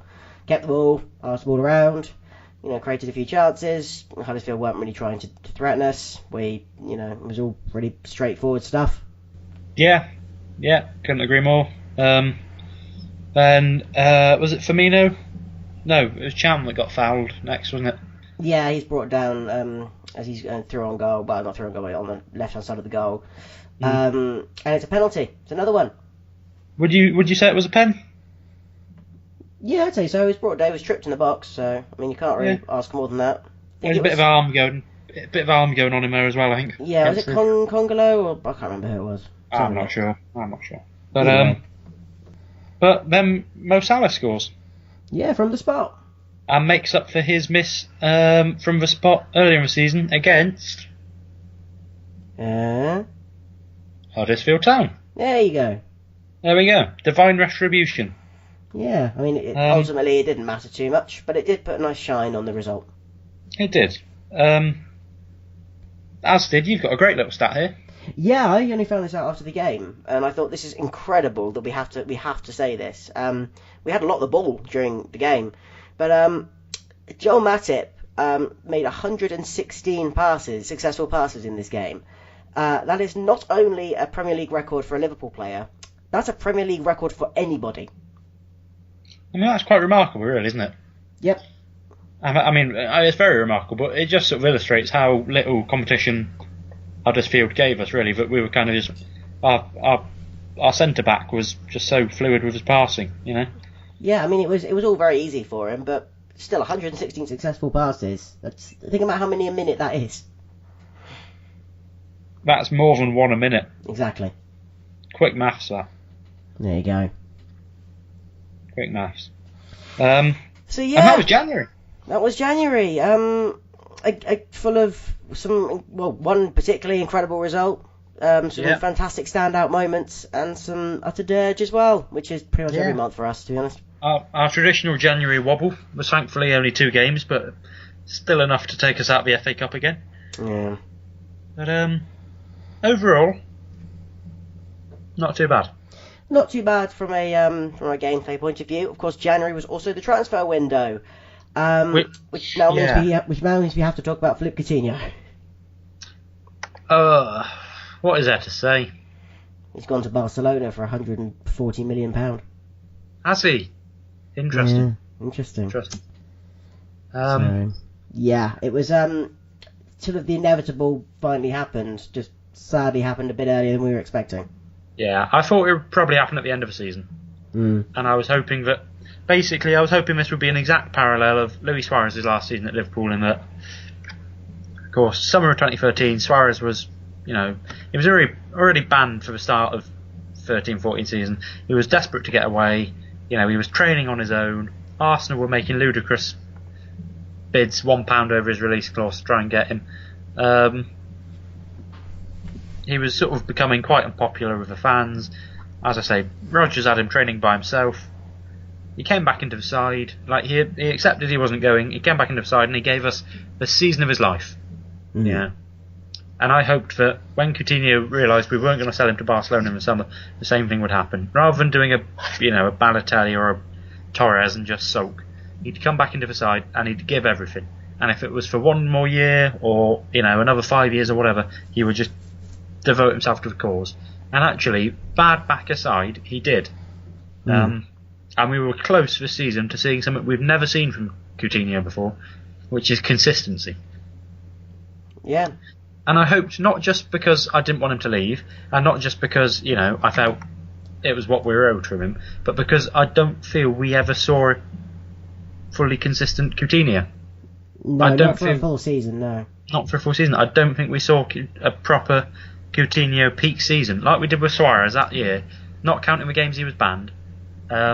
He was on fire start to finish, whereas Coutinho never gave us a season like that, and I really thought this might be the one. And if he left at the end of it, what can you do? But he'd leave with this sort of having left us with this parting gift of a player at his peak, but instead he f***ed off early, and it's really actually quite upsetting. Yeah, literally the moment the window opened, it was the moment he stopped playing for us and just said, I want to go. Yeah. No kind of respect for the fact that we're halfway through a season. At that point, still in 3 different competitions, challenging for top 4 or maybe second place, in the knockout stages of Champions League for the first time in 9 years. No respect for any of that. Which, by the way, he now can't play in the Champions League for Barcelona, of course. Well, exactly. It didn't. And what was the surprise about him going in January was that Barcelona didn't need him, because they've basically already won the league, and they can't play him in the Champions League. There was no reason for us to sell him. There was no reason for them to buy him in January. There was no I don't really get it. It still baffles me, to be honest. Well, the reason we sold him was 140 million quid. Which I think is cheap. I think Barcelona have got themselves an absolute steal there, to be honest. Well, I don't know if I can agree for that amount of money. What I can say is that a lot of the Neymar money's come our way, which is nice. Yeah, it'll be interesting to see where it goes next. Or do you think we've already spent it? Well, some of it's gone on Van Dijk, but I mean, there's still going to be a huge chunk of it there. What would you do? One big marquee player, or invest in a lot of depth? I don't know, really. I'm quite glad I'm not in that position. Yeah. I think we only need 2 or 3 more signings, so I wouldn't buy a lot of players. New goalkeeper, maybe another centre half. Depends how Keita does when he comes in. Would you bung it all on one player, like we did with sort of Van Dijk, and our sort of marquee signing, who we want to get whatever the cost? I don't know, say a Lamar or an Alisson. Or would you do what we did with the Suarez money, unsuccessfully as it turns out, and buy cover all the positions we need, but at sort of 20 million a pop? No, I think the marquee signing would do. If we went and bought that guy from AC Milan, their goalkeeper, with a load of money, that would do me fine. He's no Danny Ward though. No, true, but he's better than what we've got. Either way, yeah, Coutinho is now a Liverpool player no more. Yeah. He was the only sale we made through January, but we did send quite a few players out on loan. Just briefly touch a few of these. Did you say he was the only sale we made? Yeah. Well, not quite true. No. The man who we once tipped to take over number 8 jersey and become a new Steven Gerrard, Cameron Brannigan. Oh yeah. Sadly, again with an air of inevitability to it, departed for a place close to my house, if not my heart. Oxford United. Yes, of course. For £250,000. But yeah, there's a few loans. So do you want to quickly comment on these? Don't need to go into too much detail, but Marco Gruitch has gone to Cardiff. Wasn't getting any game time here. I think it's a good move. Be good to toughen him up a bit. Although he doesn't really need toughening up. He just needs kind of sense knocking into him. Be interesting to see how Gruitch, who was a notoriously ferocious player in the tackle, gets on under the stewardship of Neil Warnock. But, quite a good move. Yeah. So Ryan Kent came back from Freiburg after a quite unsuccessful stint in Germany and has now gone to Bristol City instead. Much better move. I applaud his ambition for getting Freiburg. It's nice to see young English players, learning something abroad and actually not being scared to sort of look outside of the confines of the English leagues. But at the same time, you can understand why they don't when I think he played 6 games for them and just not a success out there. Bristol City challenging for promotion. Obviously, they beat Man United a couple of weeks ago, which is always nice. I think it's a good move for him. I think he's, he did really well at Barnsley the season before last. So yeah, another good move. Lazar Markovic finally got out. I think he's gone to Anderlecht for the rest of the season, but seemingly nobody really wants him. Bad move.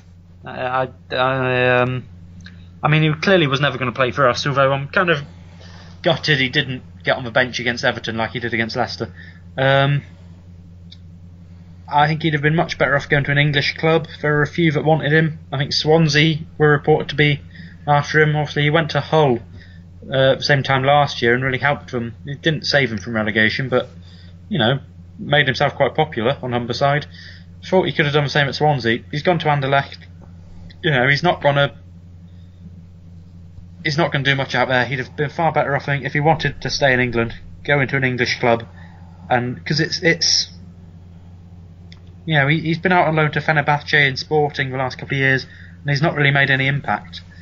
He's at that stage now where he really needs to do something, or he's just going to sink without trace. So yeah, bad move for him, I reckon. £20 million we paid for him. Don't forget that. With the Suarez money. Extraordinary. Good move, I think, here in Harry Wilson's gone on loan to Hull. Yes, yeah. A shame that, I don't know what more he'd have had to do to force his way into the first team plans. He's scoring for fun in the under-23s in the first half of the season. Gone to Hull, a good team in the Championship. Not having a very good season, but maybe they could use someone like Wilson. Just good for him to get exposure at a proper level rather than just playing youth football all the time. Although, as we're recording this, I think he has been injured tonight and got a shoulder injury. So hopefully that won't be too serious. No, but a decent move for him, yeah. Absolutely, and in a similar vein, Abiyajaria has gone to Sunderland. Sunderland, who wanted Ben Woodburn, which would have been a great move for Woodburn, given that Sunderland's manager inexplicably now is Chris Coleman, who gave him his Wales debut. We decided to keep Woodburn because we realised after selling Coutinho we didn't have any more players, which is sort of, I don't know, I feel Woodburn's missed out on a good opportunity there, but it does mean that Ajari has taken it, and again, a team that's really in trouble at the bottom of the Championship. But then that's maybe sometimes what you need as a young player. That's good experience. It really turns, his character building. That is a good move. I believe that John Flanagan recently, of course, tried for assaulting his wife. Is now at Bolton. Yeah, tried and found guilty. Ordered to community service. The judge said you've got two punishments. You are having to do 40 hours of unpaid community service, and you have to spend the rest of the season at Bolton Wanderers, which is, I mean, at the time of recording, he's still not played for them. It pains me to say it, but the only way is down for Flano, and to be honest, I don't see him doing much for Bolton, but that's probably his level these days. It's a shame. The South Cafu never got his lift. Yeah. But finally, and most interestingly, is Daniel Sturridge's move to West Bromwich Albion. Again, bad move, I think. We sold Coutinho, we haven't replaced him. We've got a fantastic, phenomenal forward line now of Mane, Salah and Firmino. We've obviously got players like lerarn and Oxlade-Chamberlain that can give us a bit more oomph in attack, but in terms of actual strikers, we've now got Danny Ings and Dominic Solanke on the bench most games, neither of whom have scored all season, and that's it. We don't have anyone else. And as I said about Ings earlier, if you get 20 minutes to go in a game and you still need a winner and you see Ings coming on, it doesn't set your heart aflutter. Whereas sometimes Sturridge, despite everything, he's still got that kind of sense to him that you think, maybe this could be a super sub moment. Do you know what I mean? You could never quite write him off. It was the only loan of the transfer window that we got money for as well. We got paid $1.5 million from West Brom for his services for 6 months. I wish him luck, and I really hope he sort of helps him achieve his ambition of getting into the England squad for the World Cup later this year, because he just wasn't getting the game time here. He's been injured a bit again of late. I think he's injured again for West Brom now after about 3 minutes. It's a real shame for him. Do you know what I mean? Because on his day, he is an absolutely phenomenal footballer, but his day hasn't been here for about 4 years now. No, every dog has its day. Yeah, but some dogs you think just take it to the vet and get it over with. There we Sorry, go. Studs. So yeah, that was our business. We also signed a young Scottish fullback called Tony Gallagher. Any thoughts on that? Any idea who he is? None whatsoever. Comes from Falkirk, I believe, and has gone into the under-23s to replace Lloyd Jones, who has also been sold a mere 4.5 years after his only involvement with the first team at competitive level, when he sat on the bench for the entirety of a 3-1 win over Fulham at the end of Brendan Rodgers' first season in charge. A game during which I think you and me were having lunch in the Crown with Jeff Williams. I think we were. Yeah, happy days. Hi Jeff, if you're listening. Hi Jeff. He's still got one of my hoodies. But anyway. Jeff, that is not Lloyd Jones. Lloyd Jones was a player who I really hoped would eventually make a Liverpool debut, if nothing else because he was the only player to ever take the number 51 shirt, but it was not to be, and after several loan moves in the last few years, he has now joined Luton. Yeah, again about his level really, but yeah. Oh, and we also signed someone called is it Anderson Arroyo? Oh, it's another one of these, youth. Another one of these foreign types. That's what you said, not me.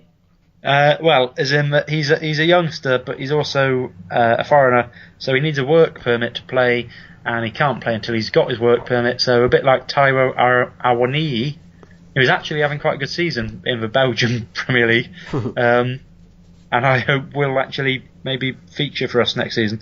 And a bit like Alan Rodriguez, who probably won't, sadly, he has been farmed straight out again to get his work permit, and I am going to say it now, I don't think we'll ever play for us. No, absolutely not. Ever. Yeah, that was the window, and that was January. But now let's move on to our regular feature. I'm enjoying this more and more as we re-enter the Despicable 11. Yes, Matt, remind us how this works. How this works is very simple. We are celebrating 25 years of the Premier League by looking at the worst players ever to play for Liverpool during that time in that competition. We are already at number 7. We are going by shirt numbers in a traditional 4-4-2 formation.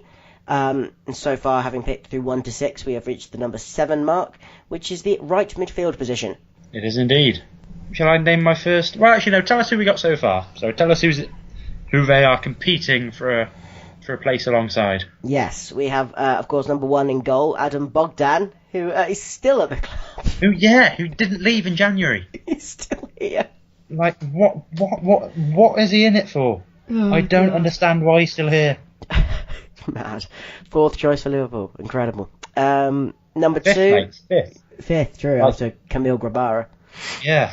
Ridiculous. Yeah, number 2, the man made of glass, Philip Dagan. Yeah, number 3, we always say it, but his mum hates Scousers, it's Paul Konchesky. Yeah. We always say it because it's true. Yes, it's true. Number 4, the man who isn't Eric Cantona, is Istvan Kozma. He is not Eric Cantona in many ways, in fact. No, true. And numbers 5 and 6, we had the now Southampton manager, Muccio Pellegrino, and the man with the best song in Liverpool history, Torben Piechnik. Yes, indeed. And so we're looking for a right midfielder today. And I think there's one standout candidate, isn't there, Owen? Antonio Nunes. Antonio Nunes, who I don't dislike as a man. I'm sure he's a nice chap. But what you got to remember, Matt, is that as a young Liverpool fan named Owen, Michael Owen was my hero. And the idea of Michael Owen leaving our club to go to Real Madrid broke my heart. I was in tears in my granny's toilet when Michael Owen left. But to rub an entire mine of salt into a wound, to squeeze the freshest grove's worth of lemons into the gaping suture, to add insult to injury, we got £8 million for one of the finest strikers we've ever had, one of the best players in Europe at the time. We got £8 million for Michael Owen, and we got Antonio Nunes. God. It just makes me sad. It just makes me really sad. I mean, just what? What the hell? Yeah, he was, to say he was out of his depth was pretty much an understatement. He'd be out of his depth in a puddle, mate, you know? It's very true. He got injured on his first day of training with us, which is seems to be a bit of a theme among a lot of the players we've nominated over the course of this feature. Yeah. And he was then out consequently for 3 months, which, I mean, that's not really a good start. No, and it's kind of... That just builds up the pressure of wanting to see what he's like. Do you know what I mean? You think, oh, well, we've still got Nunes to come yet. Like, oh, I'm enjoying all these new signings we've got. They've bedded in really well. Oh, we've got another one. It's like, you know, when you like you haven't seen some of your relatives over Christmas, so you sort of got another Christmas to come. Do you know what I mean? And you kind of you get to Boxing Day. It's like, oh, that was a really nice Christmas. I really enjoyed that. You know, good food could come in. Oh, I just remember we're going around, you know, Auntie Maureen's on New Year's Day. Oh, that'd be nice. We can have Christmas again. It's like, you know, Antonio Nunes was like Christmas at Auntie Maureen's. Yeah. If Auntie Maureen lived in South Sudan. Yeah. And hated you. Yeah. Yeah.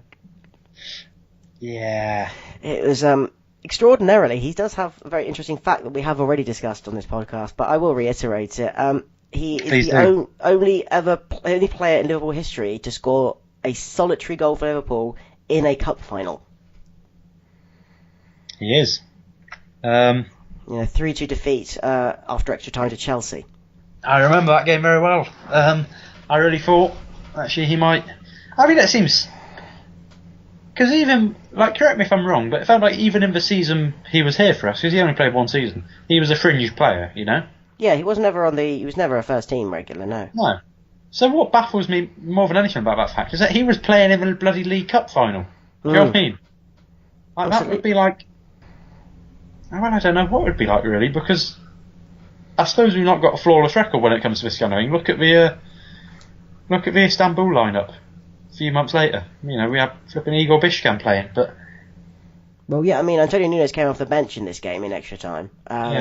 But Antonio Nunes was also won a Champions League medal too. Was he on the bench for this game, or was he... Yeah, he was an unused sub, yeah. And because he did appear 5 times throughout the European campaign... he was entitled to a medal. So, I mean, both accolades could not go to a less deserving player. Well, they probably could. I think they probably could. Not in my opinion. I say I don't dislike him. He was just so disappointing. Do you know what I mean? He was appalling. He wasn't like... He was dreadful. He just wasn't good enough. I don't think he was evil. You know, he's not bad. No, it doesn't mean just incompetent. He's just terrible at his job. He's just crap. You know, he's just low rate and everything he did was wrong, Owen. Everything he did was wrong. We're talking about things that are really, really wrong, connected with Antonio Nunes. Mm-hmm. Do you want to tell us why else he's featured on this podcast before? Well, I would just like to say that the reason this happened, right, is because I remember once listening to a radio commentator saying that he thought that we were playing 10 players and a ball boy. That's why this reference then happened. Which was? Go on. Nunes the ball boy. And Nunes the ball boy. This was when we were looking for new Twitter accounts in the same vein as, what was it, Steve Bruce at weddings or something like that. Yeah, and Boring James Milner. And we had such immortal gems as Stigging Bjornaby's karaoke. Yeah. Adam Morgan's Heavy Metal Nights. David Burrow's Guide to the Ottomans. It's still the best. Oh, it's brilliant. And then out of nowhere, from left field, ironically, as a right midfielder, from whatever terrifying dark orifice of his imagination that we won't probe on this podcast, Matt came out with Antonio Nunes Ball Boys, which is just lots of photos of ball boys, and yes, that does already sound quite creepy. Except in some sort of weird nod towards, identity protection and anonymity, and also just sheer, almost Lewis Carroll levels of surreal, weirdness. They've all got Antonio Nunes' face photoshopped onto their heads. Look, I've explained my position, okay? It is an image that has haunted me ever since. But my explanation would stand up in court, okay? That's what I'm saying on the matter. Alright. Let's hope so, because I think it's bordering on illegal. While we're mentioning Twitter parody accounts, we should also mention @Keegan's Veg still exists. Yeah, please follow @Keegan's Veg. It's photos of Kevin Keegan with some massive vegetables. And in one memorable photo, his head is photoshopped onto Jeremy Corbyn's body. You know what? I missed that feature so much. I feel like we peaked too early with that.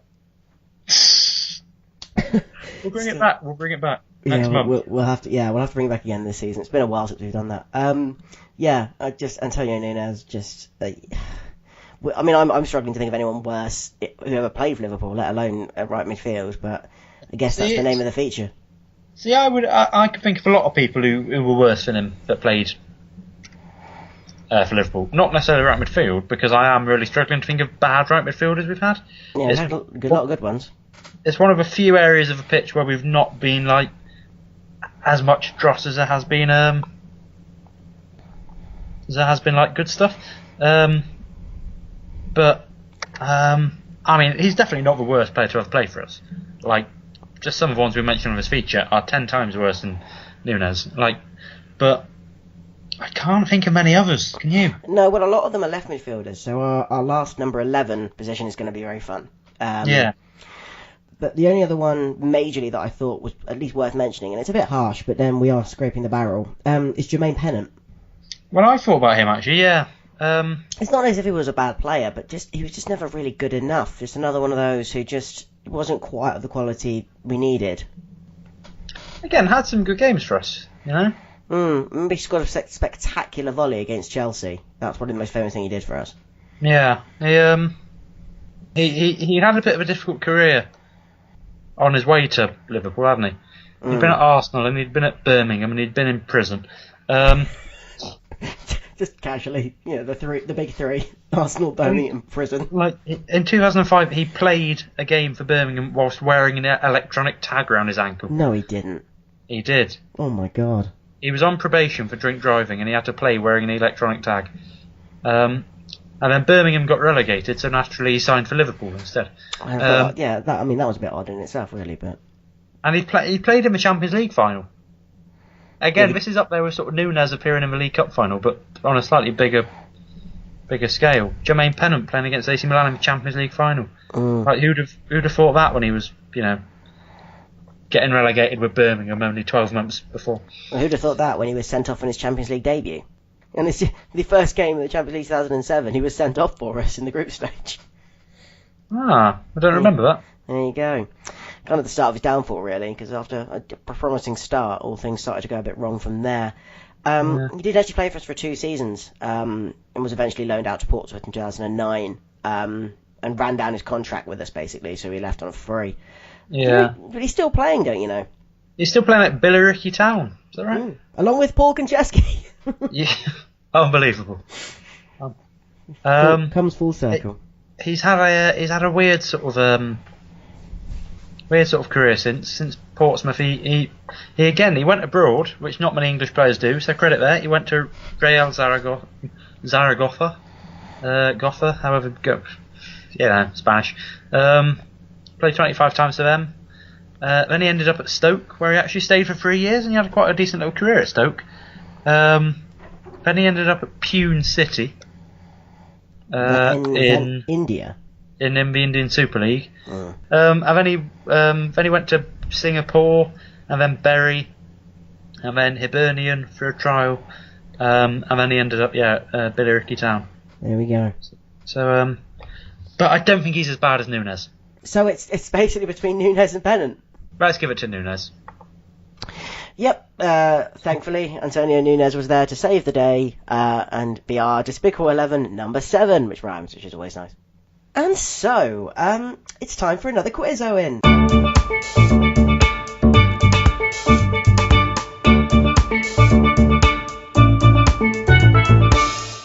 I know you love my quizzes. I've been doing them fairly regularly throughout the course of the season.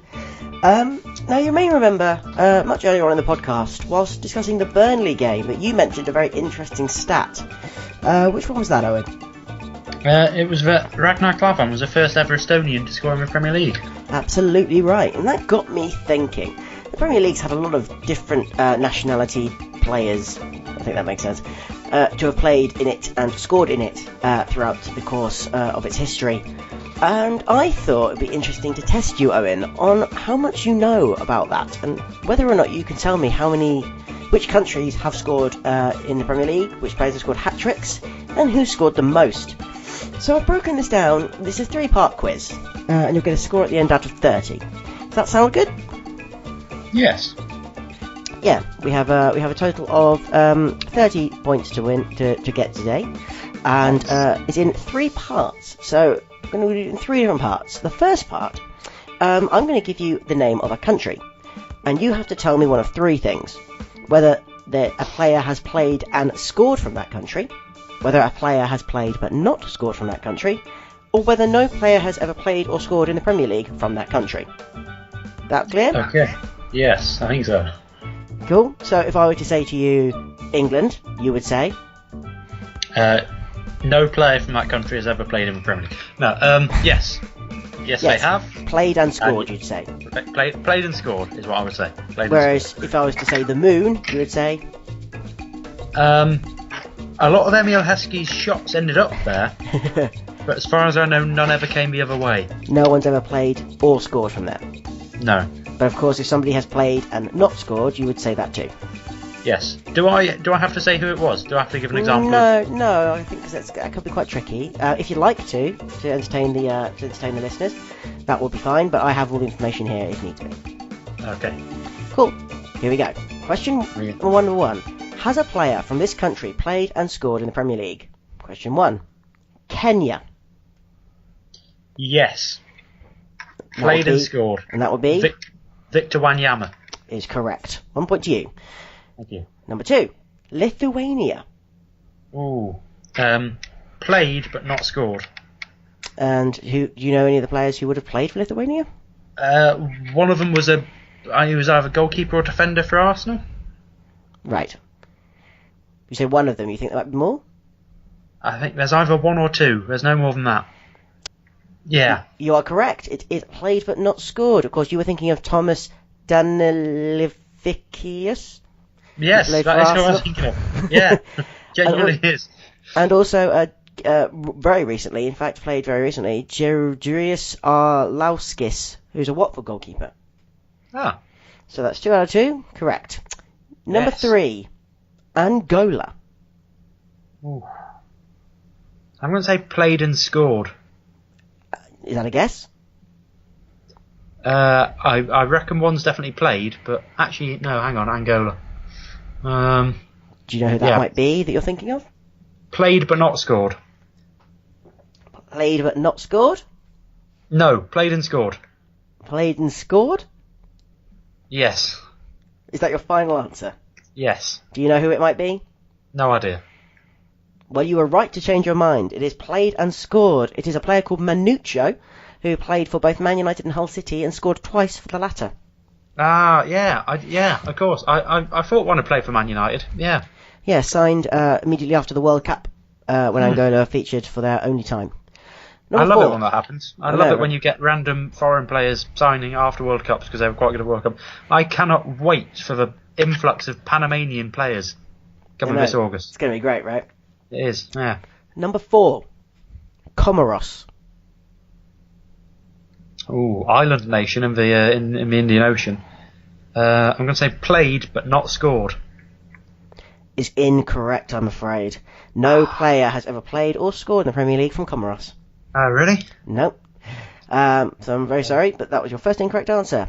Number 5, Bermuda. Yes, played and scored. Was that Sean Gota? Was he not from Bermuda? Absolutely correct. That is the right answer. Yes, well done. Sean Gota for Manchester City. He can go and he can score. Number 6, the Cape Verde Islands. Now, there is definitely one player who was called like Mesca from the Cape Verde Islands. I don't think he scored.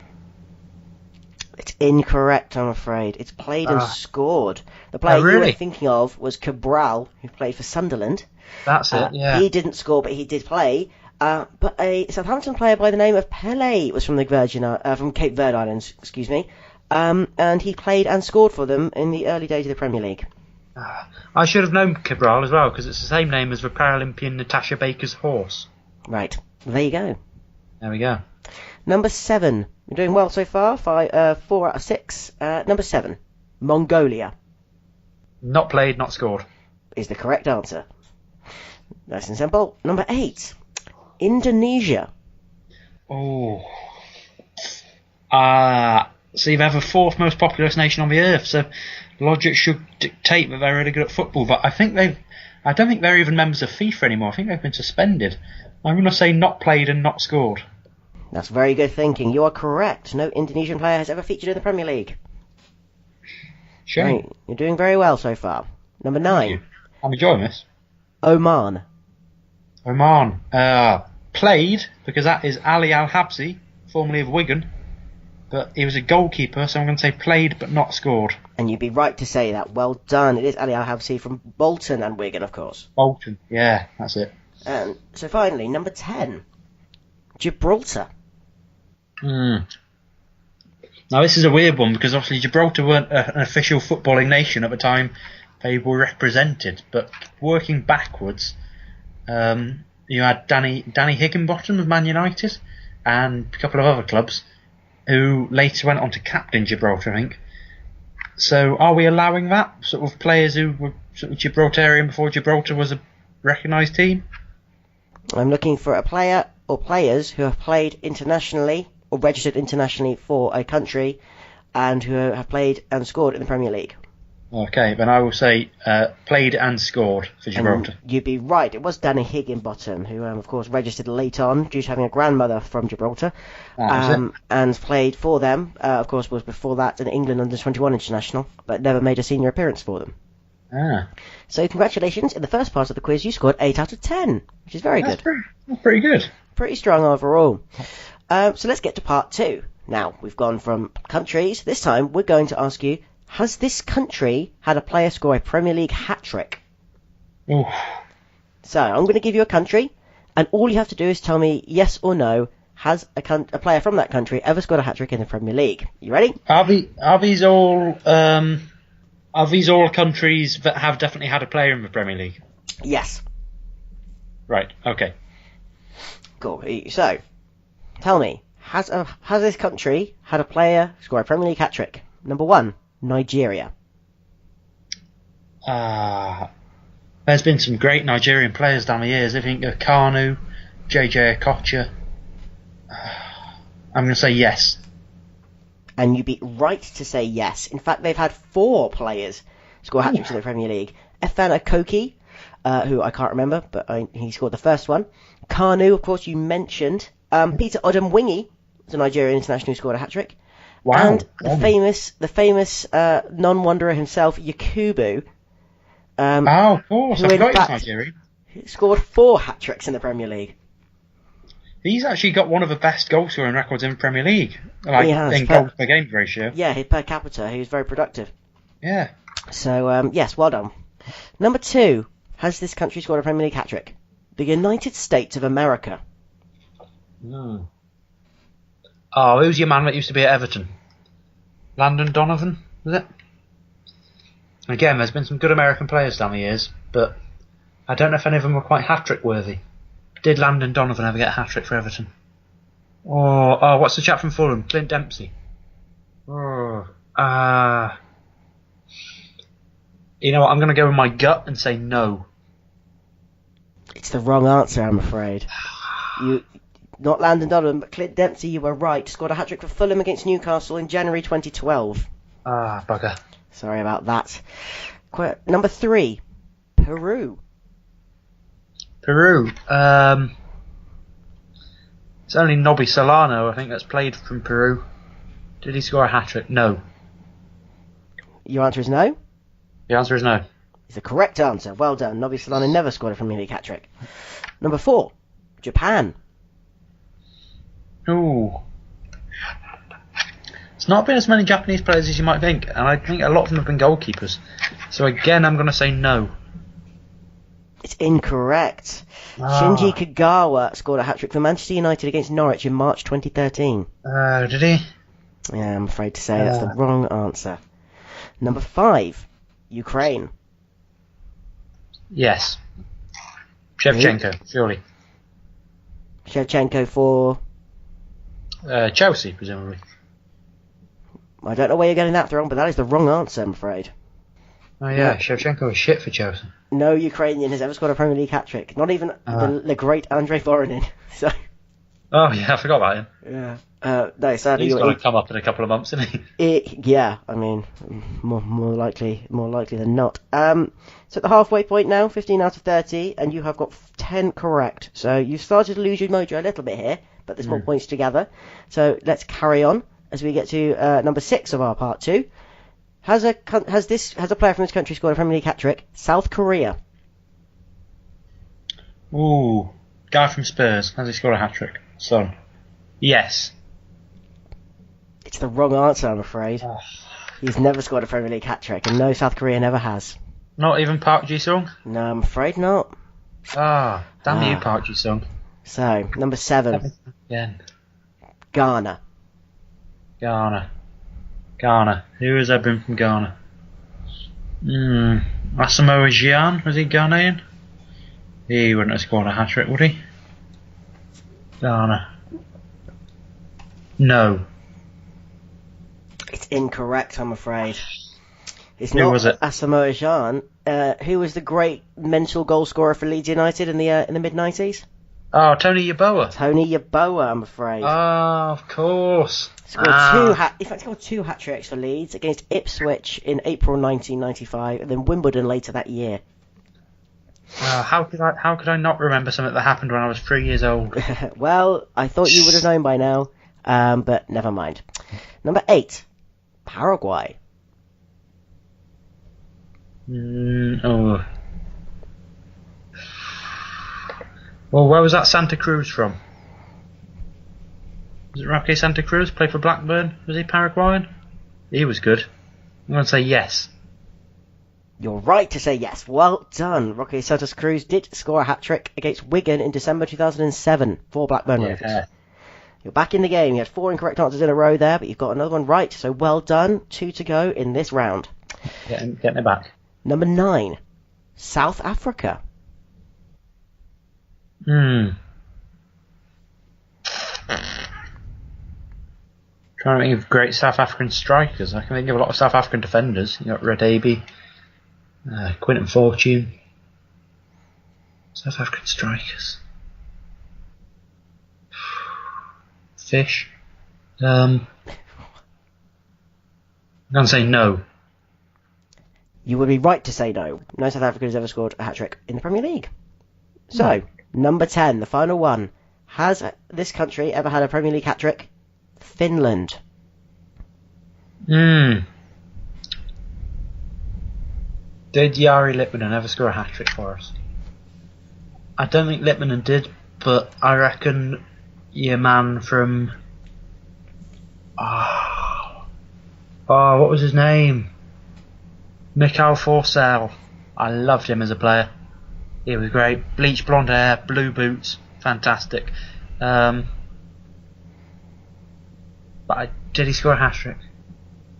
Did he score a hat-trick, Mikael Forsell? I'm going to stick my neck out because I like him and say yes. Well played for sticking your neck out. He did. He scored a hat-trick for Birmingham against Spurs in March 2008. He was a great player. He was one of those I wish we'd signed. He was very much a sort of Houllier era kind of signing. Well, in that round you got 5 out of 10. Not quite as good, but ultimately it was a 50-50, so statistically that was the most likely outcome. So, yes, not quite as good, but you've got another round to go, and this time we're playing a different game entirely. This is higher or lower. Now, I'm going to give you the name of a country, and then I'm going to tell you how many goals players from that country have scored in the Premier League. I'll then give you the name of another country, and you have to tell me simply higher or lower, whether that country has scored more goals in the Premier League than the country we had before. The spirit of Brucey lives on. This is this is a very simple game. So I'll kick straight on to it. So I'm going to give you first country I'm going to give you is Scotland. Now Scottish players have scored 942 goals in the Premier League since its inception. Rubbish. The question is, Owen, Brazil, higher or lower? Lower. Any reason for that? There haven't been as many Brazilian players as Scottish players. They've tended to, be concentrated around a couple of clubs. And other than your Coutinhos, your Firminos, your Roque Juniors at Leeds United. I just don't think they've scored as many as Scottish players. I'm going to say lower. You'd be right to say lower. Well done. Only 366 goals scored by Brazilians in the Premier League. So, higher or lower, Owen? Northern Ireland. Not a lot of Northern Irish players play at a very high level, other than someone like David Healy, and even he spent his best years at Preston. So was it 366? I'm going to say lower. You'd be right to say lower. Well done. 2 out of 2. 237. Still quite a sizable number. Still decent in 25 years. Absolutely right. So, higher or lower, Owen? Belgium. This is just 50-50 again as well, isn't it? I think Belgium, when you think of players like, Benteke, De Bruyne, Origi, all the other Belgians. Company. Courtois. He might not have contributed that many. I'm going to say higher. You'd be right to say higher. Well done. Yes. Incredibly, 476 goals they've scored in the Premier League. That's impressive. It's a big number. Is it higher or lower than the total that Portugal have scored? Ooh. Now Ronaldo must have contributed a few of those just by himself. There's not been a lot of other Portuguese players in Premier League. There's Deco. There's Mireles. What am I on? 400? 476. I'm going to say lower. You'd be right to say lower. Well done. He's on a roll here. 211. Oh, that's not very many at all. Not very many at all, no. But is it higher or lower than the land, should I say, of Costa Rica? That's tricky because Paulo Wanchop was from Costa Rica, and he scored a lot for Man City. But I'm not sure if they were in the Premier League that whole time. What is it, 211? 211. I reckon Wanchop scored at least 100 or so. But who else is there from Costa Rica? I'm going to say... So Costa Rica was lower. Costa Rica lower, you say? Yeah. It's a good guess. Well done. Costa Rica are lower. Only 61 in the Premier League. That is a lot lower than I thought. There you go. That's the name of the game. But have Costa Rica scored more goals than the Dominican Republic of Congo? The Dominican Republic of Congo? Democratic Republic of Congo. You know what I meant. They're all bloody republics, aren't they? That's a particularly bloody republic, DR Congo, sadly. The Democratic Republic of Congo. Higher or lower? What is it, 61? 61. I think Lamana Lualua was from Congo. But I don't know if he ever scored 61 goals. That's quite a lot. So I'm going to say lower. The lucky streak is broken. It's higher. Oh, I know. Interestingly, Yannick Bolasie is involved in that, and he's scored a few, including a hat-trick. I didn't know he was Congolese. Yeah, DR Congolese. So, 77. Damn it. Congolese players have scored. Unlucky. However, you still got a chance to rectify the situation with Austria. There's not many Austrians played. Lower. It's also wrong. What? 89 goals Austrian players have scored in the Premier League. Who was that? Genuinely, I can't remember. Arnautovic? Arnautovic has scored quite a few. Is he Austrian? I also think Ashley Barnes counts as Austrian. What? Because Ashley Barnes has never played an international match for anyone else, but he played for the Austrian under-21s. Does he count as Austrian? Well, I don't know, but 89. You look out for yourself. He's from Bath. What's he doing playing for Austria? He's got Austrian grandmother, I think. Yeah. Oh yeah, grandma was from Klagenfurt. There you go. So Austria higher with 89 goals. Incredible statistic. Right, 3 more. Are you prepared for this, Owen? I am. A chance to pick up some last points. You need to get all these right to match your first round score of 8. The country is Poland. Oof. And what's the number I've got to beat? 89. 89. I don't think there are many Polish outfield players, so I'm going to go lower. You'll be right to go lower. Well done. Do you want to know how many they scored? How many? 2. That's it. Who was that? Robert Warcha for Everton. Warzicka, I can't pronounce his name, for Everton. And Leicester's former centre-back, Marcin Wasilewski. Of course. Has scored 1 for them. So, well done. You have 2 to go, but tell me, higher or lower?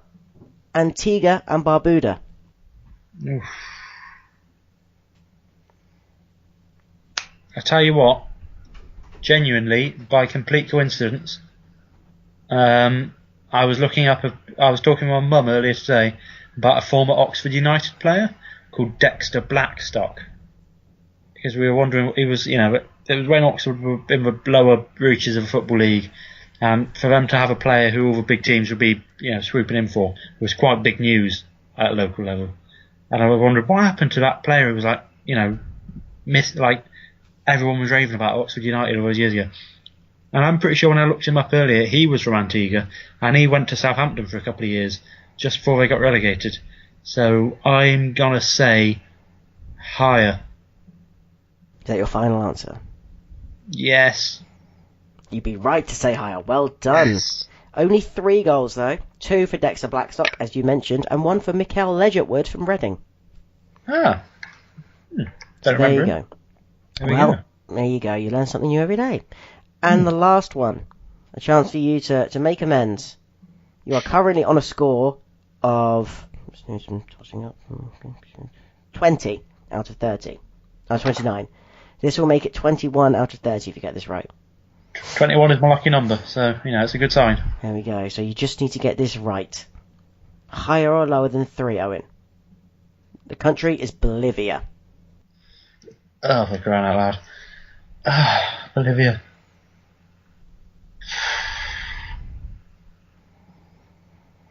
It's not going to be really annoying and be the same, is it? I can promise you there are no cheating type things in this game. This is a genuine answer, higher or lower.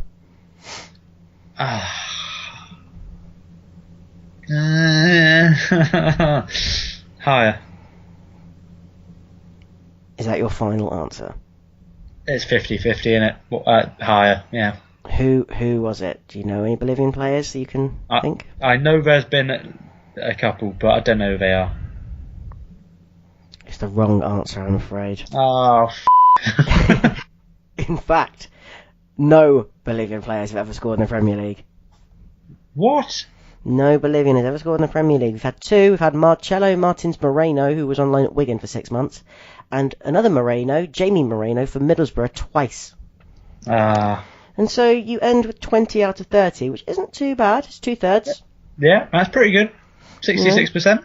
And I think we all had a nice time as well, which is always important. I did enjoy that, Matt. I very much enjoyed that.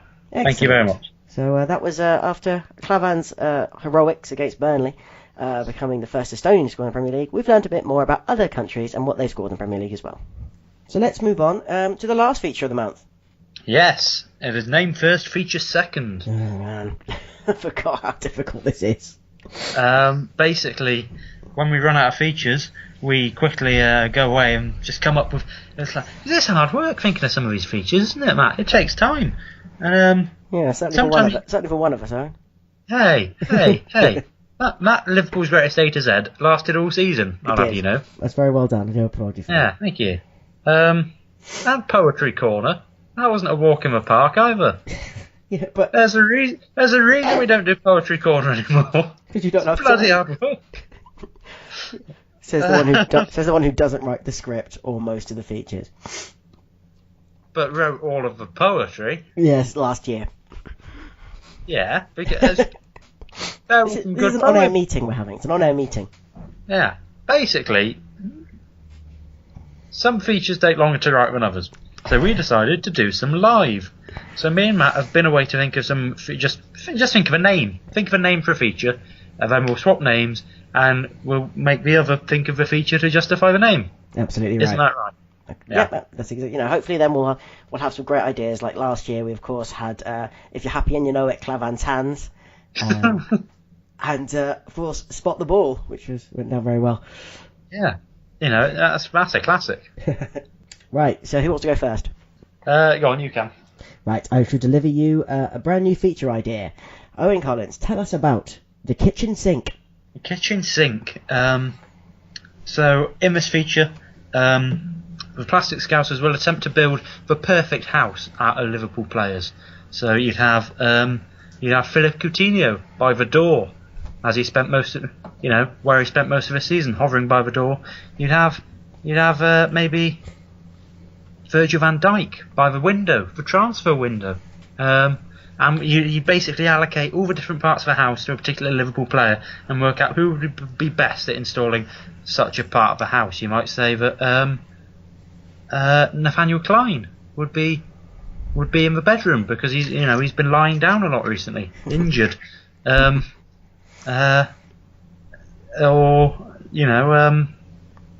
you'd say someone like Emre Can would be on the stairs because he can be a bit up and down, Yeah.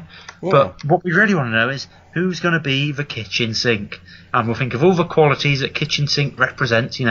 Washing, cleaning, rebirth. Throws everything at it. Right. And which Liverpool player best represents the kitchen sink in our big Liverpool house? It's a lovely idea. I mean, I was slightly concerned when we started spitballing this that we would actually be building the house out of players, which I don't know how structurally sound that is considering our defence. Well, what we're going to do when we finish with Despicable 11 is we're going to contact those players, kidnap them, and mulch them into cement, and then basically, mortar the bricks using this sort of horrible paste constructed out of their. Yeah, God, that's dark. Yeah, I think we should move on from that. Christ. Where did that come from? I don't know. Well, from the kitchen sink, apparently. Yeah, well, there we go. Who knows what can come out of these things. Okay, my first one then. I need to be careful how I pronounce this because I can. Sheiru Doku. Sheiru Doku. Sheiru Doku, of course, a difficult thing to say, no matter who you are or what features you're trying to come up with. Sheiru Doku will play a lot like a typical game of Sudoku. Of course, you have a grid of, I think, 9 by 9, and you have to put the numbers in 1 to 9 in such an order that it makes sense. Of course, that's quite difficult to do on the radio because it's generally quite a visual feature. So we're enlisting the services of Bruno Sheiru to help us play our version of the game.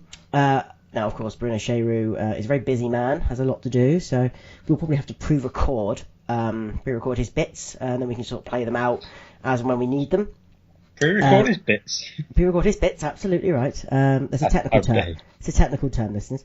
And so we record his voiceover every month, sorry, excuse me. Could be every week, but, some of us are too busy. We are essentially going to be playing a game of Liverpool player Sudoku. So every Liverpool player has a shirt number. Of course, we have a 1 to 9. I think we're missing a couple of players in the 1 to 9. I can't number. Are we missing 8? Number 8, of course. Maybe Navigator will take that when he comes through. So we use those empty ones. We put some other players in and just sort of pretend they have the number 8 because it's easier. And then we have to position the players according to the 1 to 9, according to the cryptic clues that Bruno Sheiru gives us. So he'll give us a few numbers, and then he'll give us a cryptic clue as to which player needs to go into which position based on a clue about that player. So if you were to say something like a very underrated player who has a penchant for trickery and mild racism, apparently, and then we'd know, of course, it wasn't Nathaniel Klein, it was Bowie Firmino. And so we know number 9 goes into the position that we need to play. And that's sort of how the game would work. I like how you just basically said he's got a penchant for mild racism. Apparently. Allegedly. It's a bold claim. Allegedly.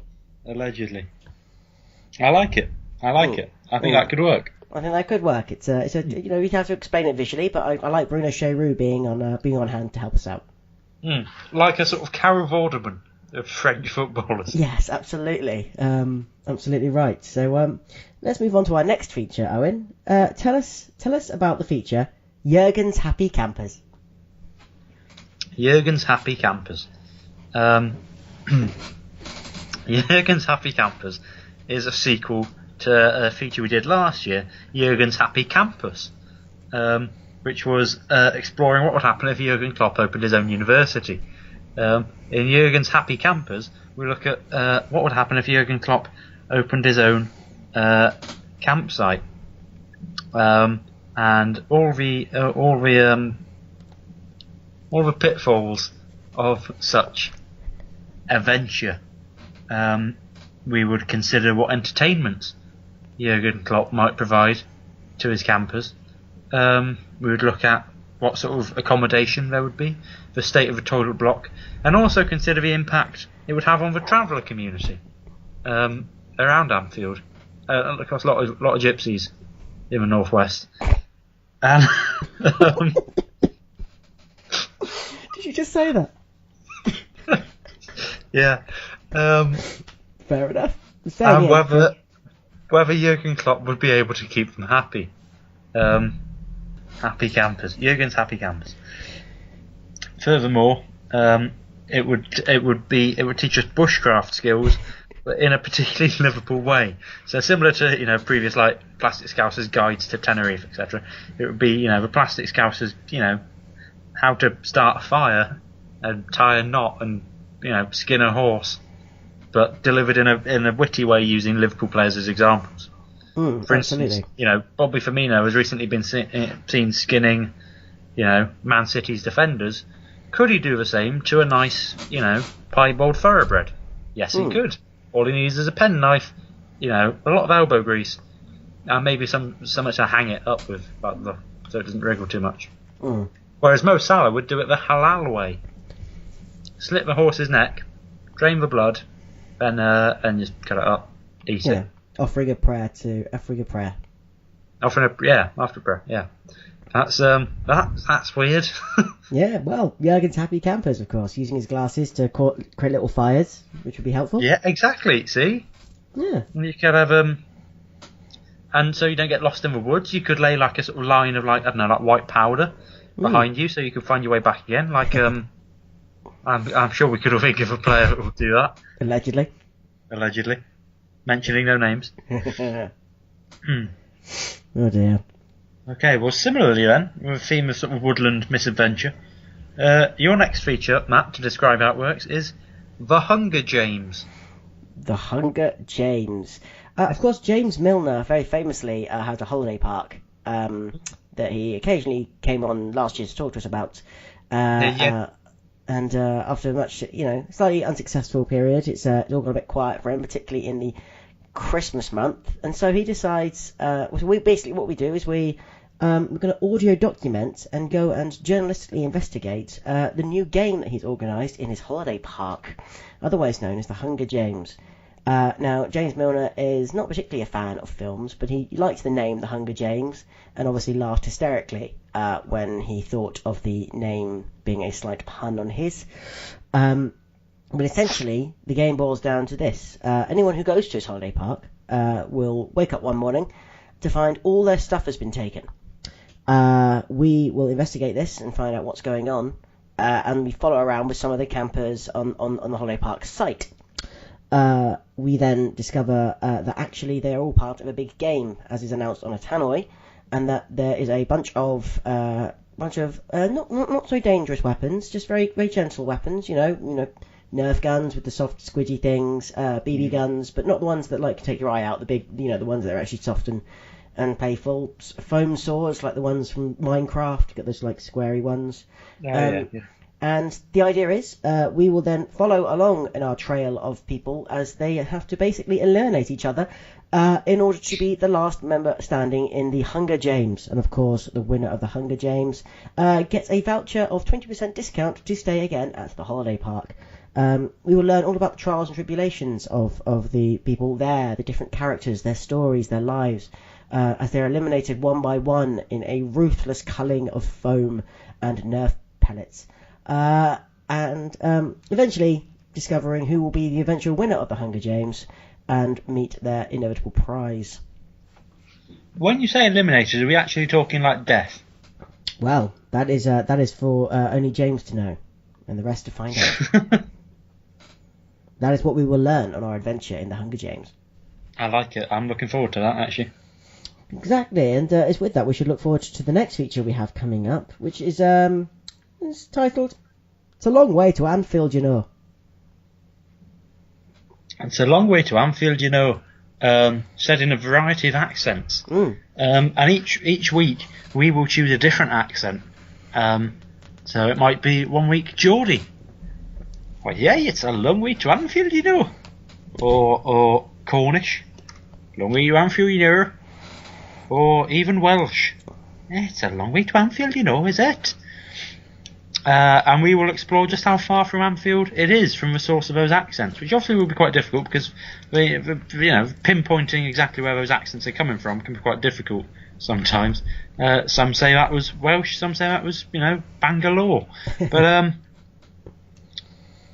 and we will look at, yes, it's a long way to Anfield, but in the spirit of probably one of this nation's finest broadcasters, Michael Portillo, and all his wonderful train documentaries, we will look at all the things you can see between that given point and Anfield. For example, 1 week we might go, this is a long way to Anfield, and look at it from a French perspective. And we'll start off in Paris and figure out how to get to from Paris to Anfield, and all the things you might see on the way, so the inside of a Channel tunnel, or the outside of a motorway. And it will be a sort of travel guide, and to help pilgrims from around the world converge on the Holy Land. It is L4, Liverpool, the Northwest, the home of Liverpool FC, for 125 years, and why it's worth paying a visit, even if you are, maybe you're German. Yeah, es ist ein long way to Anfield, or a pirate, who can tell? But the important thing is we get there. It's yeah. I mean, if you were a pirate, that would technically be any distance away from Anfield, because of course you can be anywhere at any time as a pirate. Yeah, they float, don't they? Mm. They float. Okay, Matt, can you tell us what is the basis of the feature when bad things happen to good away kits? When bad things happen to good away kits. Liverpool, of course, have had a number of good and less good away kits over the course of our history. But we like to celebrate the best ones, We like to look at the best ones and think, yes, this was a great away kit. I actually think the away kit this year, as an example, the whitened sort of pale blue check thing with the black shorts, I think is an excellent away kit. It's a good away kit. It's a good away kit. It's very clinical. It's very nice. It's very obvious. It's very different to our red home kit, of course. But we like to take things one step further. So what we'll do is every month we'll take a different away kit throughout the last, forever, as long as away kits have existed, I guess. From classic ones, the classic yellow with a candy logo on it, through to the shocking ones of the 90s, where seemingly everyone wanted a terrible away kit because the 90s was terrible for fashion. And we'll find an ever more increasingly devious way of destroying it somehow. Because this is when bad things happen to good away kits. So, for example, we might simply tear one up to start with. It's very simple, very nice and easy. We then might put one in a bin and set it on fire. That would be a good way to destroy one. We might put one in a wood chipper. That will require some admin, but that's why we leave it till later in the year. My personal favourite is when we brew one into a pint. That's going to be quite interesting. We shall stick it in with the mush, whatever it's called, the thing that I don't really know how beer works, but mash. I think it's mash. The mash, yeah, and it goes through the petrifiers, whatever they're called. And they eventually get turned into beer. So we will be drinking a pint of the 1993 green and white away kit while we chat about how good it was, which I think will be an interesting feature. So we shall have to get thinking about how we destroy these away kits and start getting some admin and organisation done, I think. Yeah, again, quite an exciting feature, and quite visual. It's good. We can still talk about the destruction that's happening, though. I think it's good for the listeners to sort of imagine it in their minds. Yeah, it's like a sort of more nihilistic version of Come Outside, featuring Linda Barron. Absolutely. So, yes, we're getting... yes, absolutely. I'm looking forward to that one a lot, actually. And so, Owen, tell us about this feature. And this is a very audio-based feature, because as you said, we've had a few visual ones. And this one is very audio-based. Tell me about Radio Lerarn. Radio Lerarn. Well, this is a bit like our previous feature, LLFCC, Leading Liverpool Football Club's Conversation. This is when we pass over from Plastic Scousers, German podcast, to Radio Lerarn, which is a late-night smooth jazz radio station where all the DJs sound a lot like Adam Lallana. And many people might think it's me and Matt both trying to do Adam Lallana's voice, but that would be daft. If nothing else, because Adam Lallana's got a very hard voice to imitate. So it would actually just be professional people we get in from outside who have earned a living sounding a bit like Adam Lallana. And they will talk us through, their playlists for a week of smooth jazz and sometimes funky house. Because Adam Lallana's music tastes are very varied. And all of Radio Lerarn is based on what Adam Lallana wants and wishes to give to the nation. And a lot of it is copyright infringing versions of other famous radio shows. For instance, Gardener's Question Time. And many people would write in. We've got one example question here from Kevin in the northeast of England, who says, "Dear Adam Lallana's Gardener's Question Time / Lerarn's Question Time, my marrow won't stop growing. At first it was all well and good, and I was happy being associated with it, but now it's bloody huge, and I cannot stop this marrow growing, and even by my own standards of massive vegetables, this is now the size of a tube train. What can I do?" And Adam Lallana would give his response to that. And whereas Gardener's Question Time, you've got professional gardeners offering their opinions, and it'll actually be helpful. This is a Liverpool England midfielder who knows very little about gardening, but crucially he doesn't let that stop him giving his advice. Similar to Book of the Week, a bit like Radio 4's Book of the Week, except this is the latest masterpiece of literary fiction being read by Adam Lallana. Tune in next week as he makes his way through the entire Booker shortlist. There's also other great features on Radio Lallana, such as the shipping forecast with Adam Lallana, where he just forecasts what ships are going to be doing what in the next couple of weeks.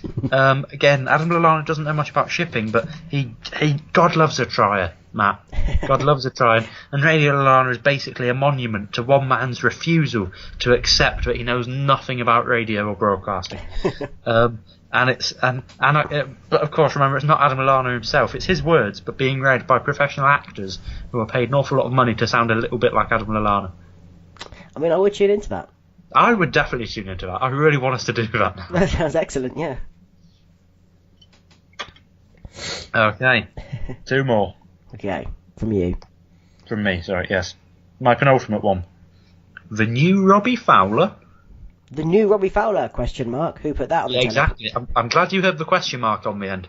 Who put that on the teleprompter? I think you'll find out. This is a feature in which we will take a fascinating look into the youth academy at Liverpool and discuss some of the players who may or may not be the new Robbie Fowler. These players, of course, will all be entirely real and in no way made up by us playing characters. That would be silly. But we shall meet some of them, and we shall have chats with them, get them to phone in and talk about their experiences playing for the Liverpool Academy and what they hope to achieve throughout their footballing career. Are they going to be the new Robbie Fowler or the new Milan Jovanovic? We don't like to say his name very often, but we will do for the sake of this. Along the way, we may encourage one or two of them to sort of tell us about life at the back room of Liverpool, what the academy's like working under Steven Gerrard, of course, who's there. We may even get Steven Gerrard in to have a chat with him about these new Robbie Fowlers that we so speak of. And eventually, hopefully by the end of the season, we will have found our new Robbie Fowler, who we shall adorn and celebrate, and hopefully encourage Liverpool themselves to maybe think about giving them a proper contract and signing them as a full-time player. I really appreciate your commitment to the question mark there. I'd like to put that on record that I appreciate the inflections at the end of every sentence there. That's okay. Well, excellent. And we're on to the last feature that I would like to posit to you, Owen. It's a special feature. It's called Murder at the Mane Mansion. Oh, now this is a great feature because this is actually a sneak preview of our continuous feature, our feature arc of the 2018-19 season. Whereas last year we have the greatest A to Z, and this year we have a Despicable 11. Next year we're stepping up a gear and we're having a murder mystery serial across the whole season, told in 10 instalments at the end of each month. And it's basically unable to afford a Christmas party because we spent all our money on Virgil van Dijk and Thomas Lemar. Klopp takes his squad for a party at Mane Manor. But someone is murdered in cold blood. Yes. And Simon Mignolet is found with a bread knife sticking out the back of his neck, face down in a plate of cold mashed potato. But who would do such a thing? Because all the people that could possibly have a motive to kill Simon Mignolet were staying in the manor at the same time.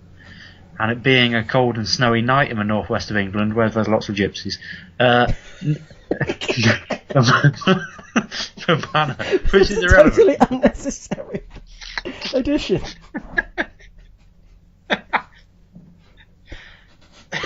The Northwest, but there's lots of gypsies. Yeah, there's lots of things in the Northwest. It's cold and wet, and it's full of northerners. But apart from that. But my point is, other than the gypsies, the manor is completely cut off from the surrounding villages, so that no one could have got in or out all night. And what's it to be? Join us as former Liverpool left back turned Chief Inspector of the Merseyside Constabulary, Superintendent John Alarisa, investigates the shocking murder of Simon Mignolet with a bread knife in the back of his head, face down in a plate of cold mashed potato, as he takes each suspect through one by one, cross-examines their motives, and tries to work out, through a series of clues which only reveal themselves across the course of an evening, who could possibly have committed such a heinous crime, and to catch the murderer before he kills again in the murder at Mane Manor. Woo! And there's a wolf outside for some reason. Oh, I thought it was just someone cheering. Oh, that was a gypsy. Ah. Yay, gypsy. Yay. Very supportive lot of the gypsies. Go us. What? I don't know. I do think we should do that. I think that'd be fun. It's a lot of work. It sounds like a lot of work, but I really want to do that. Murder at the Mane Manor. It's great. You think that's a lot of work, Matt? Why don't you... This is the last one. Just to finish your podcast, round off the month of January. Tell us how this feature works.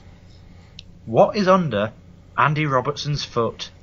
What is under Andy Robertson's foot? Now, of course, what's funny about this title is you would immediately think, well, he's Scottish, so it must be what's under his kilt. But we decided to play that a little bit differently. Of course, that would be quite crass of us to go, oh, what was under his kilt? It's his willy. No, we're not going to do that. That is totally crass, unnecessary, and we don't use words like willy on the podcast. No, so instead... Other than the two occasions in the last 30 seconds. I'm saying willy simply for the benefit of the listeners. We're getting nothing out of it, I promise. No, we're not getting nothing out of willies. So this feature instead will consider what's under his foot. Now, most of the time, of course, certainly when we see Andy Robertson, he is on the football pitch, and so he's wearing his sort of blades or studs, whatever the modern footballing shoes are. So old, and so most of the time it'll be on good grass under his foot or the pitch, whatever. But a lot of the time he might be on the bus going, the Liverpool team bus heading to and from games, or he'll be at home in his slippers. I'm assuming most people wear slippers, right? I love my slippers. And we have to discuss what's underneath his foot in terms of where is he and what is going on in his life.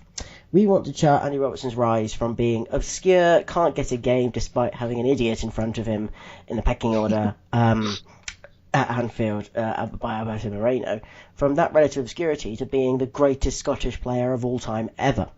And we're going to chart that rise by looking at where he is and what's under his foot at any one time. Of course, there'll be interviews with him. There will be mockumentary style sort of pieces to camera where he talks about his life and discusses the things that are going on. At any point, always going, well, what is underneath your foot, Andy? What is underneath that foot of yours? And he will tell us what is underneath his foot. Most it'll just be the floor, but you never know. Sometimes it might be the bed, or he might be in the sky and they'll be in a plane or something. In which case there won't be, there'll be sort of a floor and then nothing gets under his foot. There still will be a floor though. Still, sort of a fuselage maybe. And so, we'll learn all about the chart of Andy Robertson's career path from, say, relative obscurity to the greatest player ever to play football. We're going to learn that over the course of the year, and hopefully eventually get to know the softer side of Andy Robertson, the not one who maybe he chases 70 yards up the pitch to get fouled by De Niro unnecessarily, but the softer side, the one who likes watercolours and sitting softly and smoking a pipe by the waterfront. Maybe we can learn a little bit more about that side of Andy Robertson and what's underneath his foot. I can't wait for that. I'm excited. And who'd have thought we'd go from talking about Andy Robertson's willy to talking about his soft underside? Yes, absolutely. There's an image to go home with the podcast, ladies and gentlemen. And with that is indeed the end of the podcast. Thank you very much for staying tuned. Thank you very much. Yes, that was a glorious way to end. Thank you very much for listening. We will be back at the end of February with some more insight and irreverence into everything that was going on in the Liverpool world. Indeed, many games back in the Champions League, of course. That restarts in February. Something to look forward to. Just that and the Premier League, but that's still okay. And we should hopefully have some of the fun games and features and things as well. So if you'd like to keep in touch with us with anything that we've said over the course of the podcast, you can on our Twitter handles. I'm at MTHSimpson. I'm at OGB Collins. And of course you can follow our P Scousers Twitter account as well. Also find us on YouTube by searching Simpson and Collins on there. But most importantly of all, if you're not already downloading this via iTunes, please go and subscribe via iTunes and download it from there. Just because the iTunes gods say that's what we have to do. And that would help us out and continue to help us make this drivel once a month. Harsh. But fair. Certainly harsh. Yeah. Thank you very much for listening. Enjoy February. We will see you on the other side.